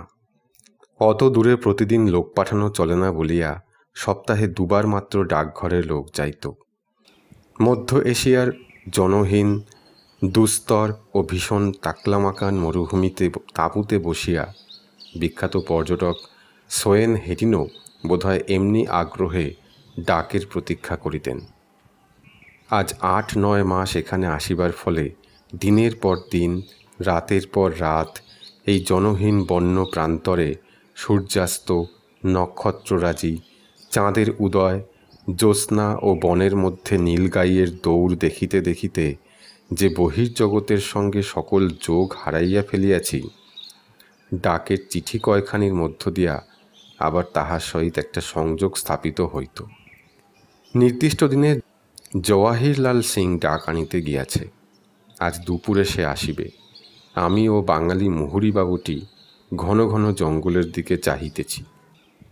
কাছারি হইতে মাইলদের দূরে একটা উঁচু ঢিবির উপর দিয়া পথ। ওখানে আসিলে জওয়াহিরলাল সিংকে বেশ স্পষ্ট দেখা যায়। বেলা দুপুর হইয়া গেল, জওয়াহিরলালের দেখা নাই। আমি ঘন ঘন ঘর বাহির করিতেছি। এখানে আপিসের কাজের সংখ্যা নিতান্ত কম নয়। বিভিন্ন আমিনের রিপোর্ট দেখা, দৈনিক ক্যাশ বই সই করা, সদরের চিঠিপত্রের উত্তর লেখা, পাটোয়ারি ও তহসিলদারদের আদায়ের হিসাব পরীক্ষা, নানাবিধ দরখাস্তের ডিক্রি ডিসমিস করা, পূর্ণিয়া, মুঙ্গের, ভাগলপুর প্রভৃতি স্থানে নানা আদালতে নানা প্রকার মামলা ঝুলিতেছে। ওই সকল স্থানের উকিল ও মামলা তদবিরকারকদের রিপোর্ট পাঠ ও তার উত্তর দেওয়া, আরও নানা প্রকার বড় ও খুচরা কাজ প্রতিদিন নিয়ম মতো না করিলে ২-৩ দিনে এত জমিয়া যায় যে তখন কাজ শেষ করিতে প্রাণান্ত হইয়া ওঠে। ডাক আসিবার সঙ্গে সঙ্গে আবার একরাশি কাজ আসিয়া পড়ে।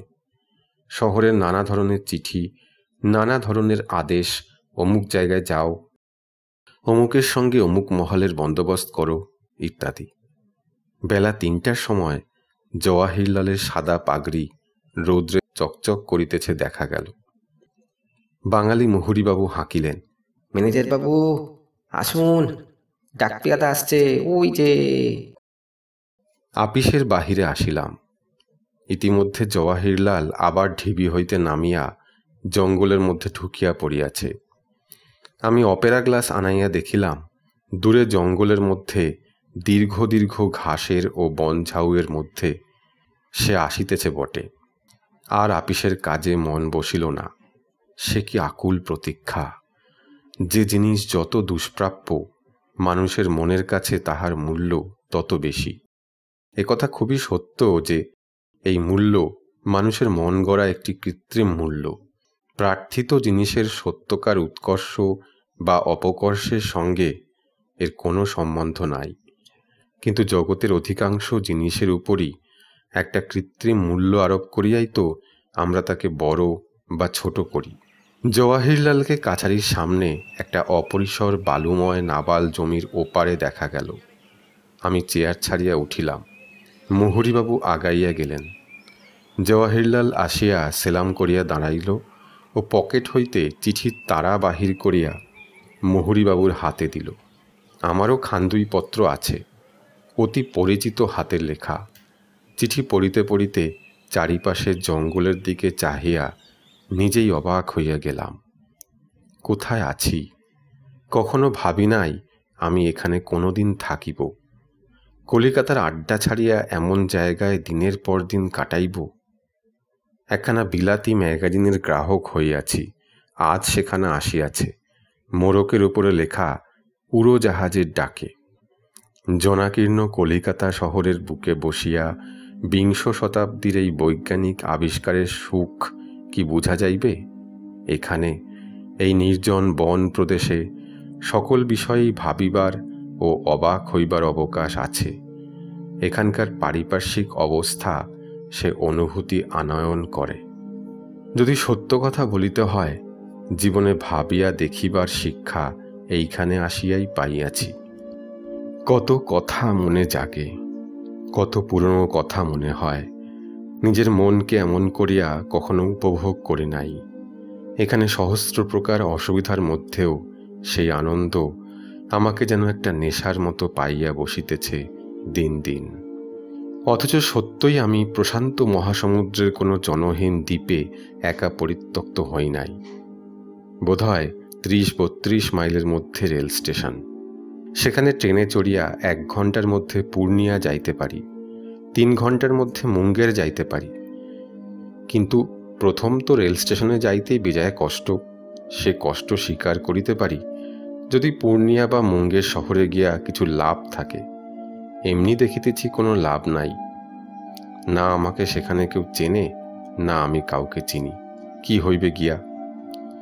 কলিকাতা হইতে আসিয়া বই আর বন্ধু বান্ধবের সঙ্গে গল্প ও আলোচনার অভাব এত বেশি অনুভব করি যে কতবার ভাবিয়াছি এই জীবন আমার পক্ষে অসহ্য। কলিকাতাতেই আমার সব। পূর্ণিয়া বা মুঙ্গেরে কে আছে যে সেখানে যাইব? কিন্তু সদর আপিসের বিনা অনুমতিতে কলিকাতায় যাইতে পারি না। তাছাড়া অর্থব্যয়ও এত বেশি যে 2-5 দিনের জন্য যাওয়া পোষায় না। কয়েক মাস সুখে দুঃখে কাটিবার পর চৈত্র মাসের শেষ হইতে এমন একটা কাণ্ডের সূত্রপাত হইল যাহা আমার অভিজ্ঞতার মধ্যে কখনো ছিল না। পৌষ মাসে কিছু কিছু বৃষ্টি পড়িয়াছিল, তারপর হইতেই ঘোর অনাবৃষ্টি দেখা দিল। মাঘ মাসে বৃষ্টি নাই, ফাল্গুনে না, চৈত্রে না, বৈশাখে না। সঙ্গে সঙ্গে যেমন অসহ্য গ্রীষ্ম, তেমনি নিদারুণ জলকষ্ট। সাদা কথায় গ্রীষ্ম বা জলকষ্ট বলিলে এই বিভীষিকাময় প্রাকৃতিক বিপর্যয়ের স্বরূপ কিছুই বোঝানো যাইবে না। উত্তরে আজমাবাদ হইতে দক্ষিণে কিষানপুর, পূর্বে ফুলকিয়া বৈহার ও লপটুলিয়া হইতে পশ্চিমে মুঙ্গের জেলা সীমানা পর্যন্ত সারা জঙ্গল মহালের মধ্যে যেখানে যত খাল, ডোবা, কুণ্ডি অর্থাৎ বড় জলাশয় ছিল সব গেল শুকাইয়া। কুয়া খুঁড়িলে জল পাওয়া যায় না। যদি বা বালির উনুই হইতে কিছু কিছু জল ওঠে, ছোট 1 বালতি জল কুয়ায় জমিতে 1 ঘন্টার উপর সময় লাগে। চারিধারে হাহাকার পড়িয়া গিয়াছে। পূর্বে একমাত্র কুশি নদী ভরসা। সে আমাদের মহালের পূর্বতম প্রান্ত হইতে 7-8 মাইল দূরে বিখ্যাত মোহনপুরা রিজার্ভ ফরেস্টের ওপারে। আমাদের জমিদারি ও মোহনপুরা অরণ্যের মধ্যে একটা ছোট পাহাড়ি নদী নেপালের তরাই অঞ্চল হইতে বহিয়া আসিতেছে। কিন্তু বর্তমানে শুধু শুষ্ক বালুময় খাতে তাহার উপল ঢাকা চরণচিহ্ন বিদ্যমান। বালি খুঁড়িলে যে জলটুকু পাওয়া যায় তাহারই লোভে কত দূরের গ্রাম হইতে মেয়েরা কলসি লইয়া আসে ও সারা দুপুর বালি ও কাদা ছানিয়া আধ কলসিটা ঘোলা জল লইয়া বাড়ি ফিরে। কিন্তু পাহাড়ি নদী, স্থানীয় নাম মিছি নদী, আমাদের কোনো কাজে আসে না, কারণ আমাদের মহাল হইতে বহু দূরে। কাছাড়িতেও কোনো বড় ইনারা নাই। ছোট যে বালির পাতকুয়াটি আছে তাহা হইতে পানীয় জলের সংস্থান হওয়ায় বিষম সমস্যার কথা দাঁড়াইল। 3 বালতি জল সংগ্রহ করিতে দুপুর ঘুরিয়া যায়। দুপুরে বাহিরে দাঁড়াইয়া তাম্রাভ অগ্নিবর্ষী আকাশ ও অর্ধশুষ্ক বন ঝাউ ও লম্বা ঘাসের বন দেখিতে ভয় করে। চারিধার যেন দাউ দাউ করিয়া জ্বলিতেছে। মাঝে মাঝে আগুনের হলকার মতো তপ্ত বাতাস সর্বাঙ্গ ঝলসাইয়া বহিতেছে। সূর্যের এ রূপ, দ্বীপ্রহরের রৌদ্রের এ ভয়ানক রুদ্র রূপ কখনো দেখি নাই, কল্পনাও করি নাই। একদিন পশ্চিম দিক হইতে বালির ঝড় বয়। এসব দেশে চৈত্র বৈশাখ মাস পশ্চিমে বাতাসের সময়। কাছারি হইতে 100 গজ দূরের জিনিস ঘন বালি ও ধূলিরাশির আড়ালে ঢাকিয়া যায়। অর্ধেক দিন রামধনিয়া টহলদার আসিয়া জানায়, কুয়ামে পানি নেইছে হুজুর। কোনো দিন ঘণ্টাখানেক ধরিয়া ছানিয়া ছানিয়া বালির ভিতর হইতে আধ বালতি তরল কর্দম স্নানের জন্য আমার সামনে আনিয়া ধরে। সে ভয়ানক গ্রীষ্মে তাহাই তখন অমূল্য। একদিন দুপুরের পরে কাছারির পিছনে একটা হরিতকি গাছের তলায় স্বল্প ছায়ায় দাঁড়াইয়া আছি। হঠাৎ চারিধারে চাহিয়া মনে হইল, দুপুরের এমন চেহারা কখনো দেখিত নাই। এই জায়গা হইতে চলিয়া গেলেও আর কোথাও দেখিবও না। আজন্ম বাংলাদেশের দুপুর দেখিয়াছি, জ্যৈষ্ঠ মাসের খর রৌদ্রভরা দুপুর দেখিয়াছি, কিন্তু এ রুদ্রমূর্তি তাহার নাই। এ ভীম ভৈরব রূপ আমাকে মুগ্ধ করিল। সূর্যের দিকে চাহিয়া দেখিলাম একটা বিরাট অগ্নিকুণ্ড। ক্যালসিয়াম পড়িতেছে, হাইড্রোজেন পড়িতেছে, লোহা পড়িতেছে, নিকেল পড়িতেছে, কোবাল্ট পড়িতেছে, জানা অজানা শত শত রকমের গ্যাস ও ধাতু কোটি যোজন ব্যাসযুক্ত দীপ্ত ফার্নেসে একসঙ্গে পড়িতেছে। তারই ধুধু আগুনের ঢেউ অসীম শূন্যের ইথারের স্তর ভেদ করিয়া ফুলকিয়া বৈহার ও লোধাইটোলার তৃণভূমিতে বিস্তীর্ণ অরণ্যে আসিয়া লাগিয়া প্রতি তৃণপত্রের শিরা উপশিরার সব রসটুকু শুকাইয়া ঝামা করিয়া দিক দিগন্ত ঝলসাইয়া পুরাইয়া শুরু করিয়াছে ধ্বংসের এক তাণ্ডব লীলা। চাহিয়া দেখিলাম দূরে দূরে প্রান্তরে সর্বত্র কম্পমান তাপ তরঙ্গ ও তাহার ওধারে তাপজনিত একটি অস্পষ্ট কুয়াশা। গ্রীষ্ম দুপুরে কখনো এখানে আকাশ নীল দেখিলাম না, তাম্রাভু, কটা, শূন্য, একটি চিল শকুনিও নাই। পাখির দল দেশ ছাড়িয়া পলাইয়াছে। কি অদ্ভুত সৌন্দর্য ফুটিয়াছে এই দুপুরের। খর উত্তাপকে অগ্রাহ্য করিয়া সেই হরিতকি তলায় দাঁড়াইয়া রহিলাম কতক্ষণ। সাহারা দেখি নাই, সোয়েন হেডিনের বিখ্যাত তাকলামাকান মরুভূমি দেখি নাই, গোবি দেখি নাই, কিন্তু এখানে মধ্যাহ্নের এই রুদ্র ভৈরব রূপের মধ্যে সেসব স্থানের অস্পষ্ট আভাস ফুটিয়া উঠিল। কাছারি হইতে 3 মাইল দূরে একটি বনে ঘেরা ক্ষুদ্র কুণ্ডিতে সামান্য একটু জল ছিল। কুণ্ডিটাতে গত বর্ষার জলে খুব মাছ হইয়াছিল বলিয়া শুনিয়াছিলাম। খুব গভীর বলিয়া এই অনাবৃষ্টিতেও তাহার জল একেবারে শুকাইয়া যায় নাই, কিন্তু সে জলে কাহারও কোনো কাজ হয় নাই। প্রথমত তার কাছাকাছি অনেক দূর লইয়া কোনো মানুষের বসতি নাই। দ্বিতীয়ত জল ও তীরভূমির মধ্যে কাদা এত গভীর যে কোমর পর্যন্ত বসিয়া যায়। কলসিতে জল পুড়িয়া পুনরায় তীরে উত্তীর্ণ হইবার আশা বড়ই কম। আরেকটি কারণ এই যে জলটা খুব ভালো নয়, স্নান বা পানের আদৌ উপযুক্ত নয়। জলের সঙ্গে কি জিনিস মিশানো আছে জানি না, কিন্তু কেমন একটা অপ্রীতিকর ধাতব গন্ধ। একদিন সন্ধ্যায় পশ্চিমে বাতাস ও উত্তাপ কম পড়িয়া গেলে ঘোড়ায় বাহির হইয়া ওই কুণ্ডিটার পাশের উঁচু বালিয়ারি ও বন ঝাউয়ের জঙ্গলের পথে উপস্থিত হইয়াছি। পিছনে গ্র্যান্ড সাহেবের সেই বড় বটগাছের আড়ালে সূর্য অস্ত যাইতেছিল। কাছারির খানিকটা জল বাঁচাইবার জন্য ভাবিলাম এখানে ঘোড়াটাকে একবার জল খাওয়াইয়া লই, যত কাদা হোক ঘোড়া ঠিক উঠিতে পারিবে। জঙ্গল পার হইয়া কুণ্ডির ধারে গিয়া এক অদ্ভুত দৃশ্য চোখে পড়িল। কুণ্ডির চারিধারে কাদার উপর 8-10টা ছোট বড় সাপ, অন্যদিকে 3টা প্রকাণ্ড মহিষ একসঙ্গে জল খাইতেছে। সাপগুলি প্রত্যেকটা বিষাক্ত, করাত ও শঙ্খচিতি শ্রেণীর, যাহা এদেশে সাধারণত দেখা যায়। মহিষ দেখিয়া মনে হইল এই ধরনের মহিষ আমি আর কখনো দেখি নাই। প্রকাণ্ড একজোড়া শিং, গায়ে লম্বা লম্বা লোম, বিপুল শরীর, কাছে কোনো লোকালয় বা মহিষের বাথান নাই। তবে এই মহিষ কোথা হইতে আসিল বুঝিয়া উঠিতে পারিলাম না। ভাবিলাম চোরির খাজনা ফাঁকি দিবার উদ্দেশ্যে কেহ লুকাইয়া হয়তো জঙ্গলের মধ্যে কোথাও বা বাথান করিয়া থাকিবে। কাছারির কাছাকাছি আসিয়াছি। মুনেশ্বর সিং চাকলাদারের সহিত দেখা। তাহাকে কথাটা বলিতেই সে চমকিয়া উঠিল। আরে সর্বনাশ, বলেন কি হুজুর? হনুমানজি খুব বাঁচিয়ে দিয়েছেন আজ। ও পোষা ভৈঁস নয়, ও হলো আরণ, বুনো ভৈঁস হুজুর। মোহনপুরা জঙ্গল থেকে এসেছে জল খেতে। ও অঞ্চলে কোথাও জল নেই তো, জল কষ্টে পড়ে এসেছে। কাছারিতে কথাটা তখনই রাষ্ট্র হইয়া গেল। সকলেই এক বাক্যে বলিল, ওহ, হুজুর খুব বেঁচে গিয়েছেন।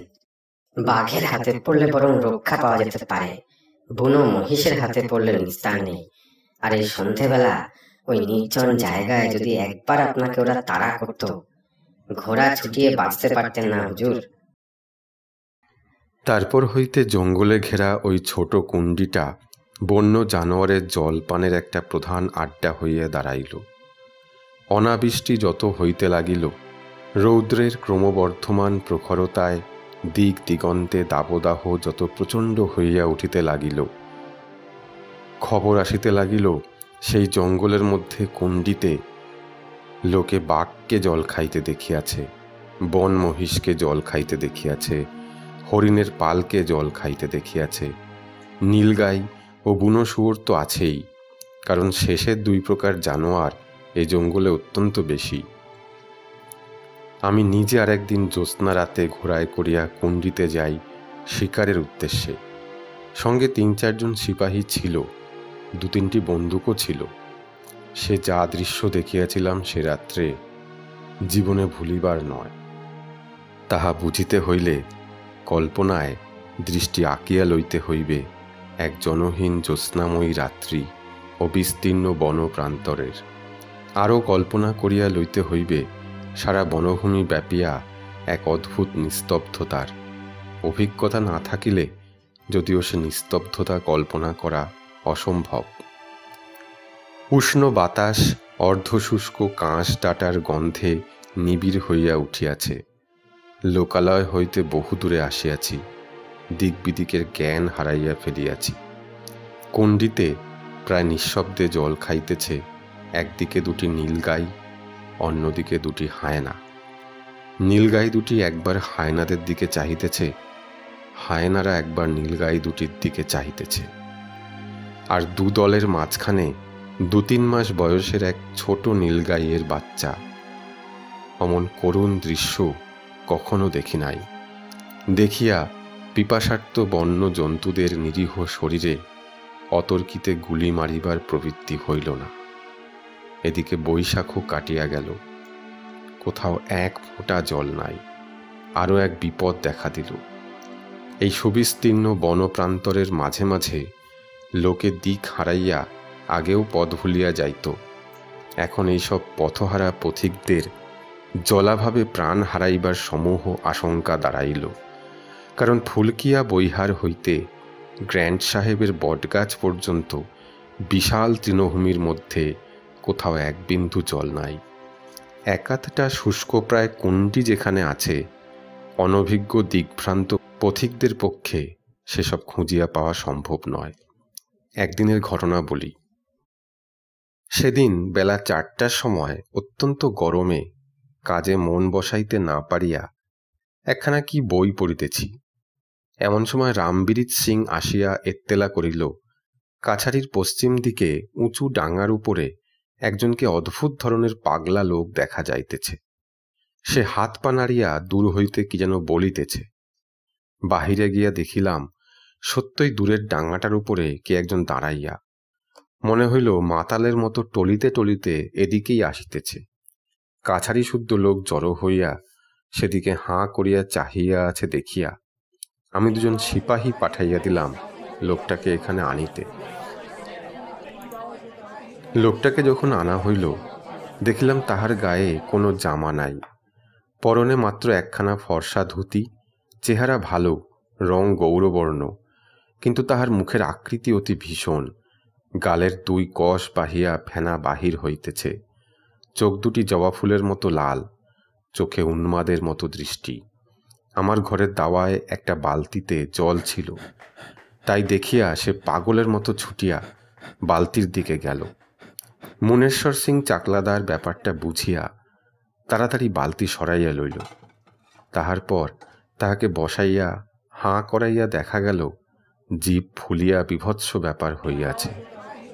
অতি কষ্টে জিভটা মুখের একপাশে সরাইয়া একটু একটু করিয়া তার মুখে জল দিতে দিতে আধ ঘণ্টা পরে লোকটা কথঞ্চিত সুস্থ হইল। কাছারিতে লেবু ছিল, লেবুর রস ও গরম জল 1 গ্লাস তাহাকে খাইতে দিলাম। ক্রমে ঘণ্টাখানেক পরে সে সম্পূর্ণ সুস্থ হইয়া উঠিল। শুনিলাম তার বাড়ি পাটনা। গালার চাষ করিবার উদ্দেশ্যে সে এ অঞ্চলে কুলের জঙ্গলের অনুসন্ধান করিতে পূর্ণিয়া হইতে রওনা হইয়াছে আজ 2 দিন পূর্বে। তারপর দুপুরের সময় আমাদের মহালে ঢুকিয়াছে এবং একটু পরে দিগ্ভ্রান্ত হইয়া পড়িয়াছে, কারণ এরকম একঘেয়ে একই ধরনের গাছে ভরা জঙ্গলে দিকভুল করা খুব সোজা, বিশেষত বিদেশি লোকের পক্ষে। কালকার ভীষণ উত্তাপে ও গরম পশ্চিমে বাতাসের দমকার মধ্যে সারা বৈকাল ঘুরিয়াছে, কোথাও এক ফোঁটা জল পায় নাই, একটা মানুষের সঙ্গে দেখা হয় নাই। রাত্রে অবসন্ন অবস্থায় এক গাছের তলায় শুইয়াছিল। আজ সকাল হইতে আবার ঘোরা শুরু করিয়াছে। মাথা ঠান্ডা রাখিলে সূর্য দেখিয়া দিক নির্ণয় করা হয়তো তার পক্ষে খুব কঠিন হইত না। অন্তত পূর্ণিয়ায় ফিরিয়া যাইতে পারিত, কিন্তু ভয়ে দিশাহারা হইয়া একবার এদিক একবার ওদিক ছুটাছুটি করিয়াছে আজ সারা দুপুর। তাহার উপর খুব চিৎকার করিয়া লোক ডাকিবার চেষ্টা করিয়াছে। কোথায় লোক? ফুলকিয়া বৈহারের কুলের জঙ্গল যেদিকে, সেদিক হইতে লপটুলিয়া পর্যন্ত 10-12 বর্গমাইল ব্যাপী বনপ্রান্তর সম্পূর্ণ জনমানব শূন্য। সুতরাং আশ্চর্যের বিষয় নয় যে তাহার চিৎকার কেহ শোনে নাই। আরও তাহার আতঙ্ক হইবার কারণ, সে ভাবিয়াছিল তাহাকে জঙ্গলের মধ্যে জিন পড়িতে পাইয়াছে, মারিয়া না ফেলিয়া ছাড়িবে না। তাহার গায়ে একটা জামা ছিল, কিন্তু আজ অসহ্য পিপাসায় দুপুরের পরে এমন গা জ্বলুনি শুরু হইয়াছিল যে জামাটা খুলিয়া কোথায় ফেলিয়া দিয়াছে।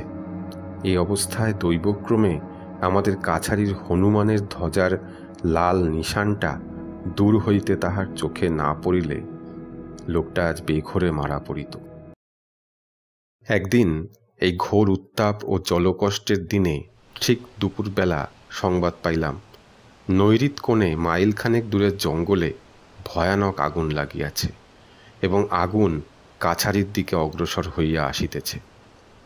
সবাই মিলিয়া তাড়াতাড়ি বাহির হইয়া দেখিলাম প্রচুর ধূমের সঙ্গে রাঙা অগ্নিশিখা লকলক করিয়া বহু দূর আকাশে উঠিতেছে। সেদিন আবার দারুণ পশ্চিমে বাতাস, লম্বা লম্বা ঘাস, বন ঝাউয়ের জঙ্গল সূর্য তাপে অর্ধশুষ্ক হইয়া বারুদের মতো হইয়া আছে। এক এক স্ফুলিঙ্গ পরিবামাত্র গোটা ঝাড় জ্বলিয়া উঠিতেছে। যেদিকে যতদূর দৃষ্টি যায় ঘন নীলবর্ণ ধূমরাশি ও অগ্নিশিখা আর চটপট শব্দ। ঝড়ের মুখে পশ্চিম হইতে পূর্ব দিকে বাঁকা আগুনের শিখা ঠিক যেন ডাকগাড়ির বেগে ছুটিয়া আসিতেছে আমাদের কয়খানা খড়ের বাংলোর দিকেই। সকলের মুখ শুকাইয়া গেল।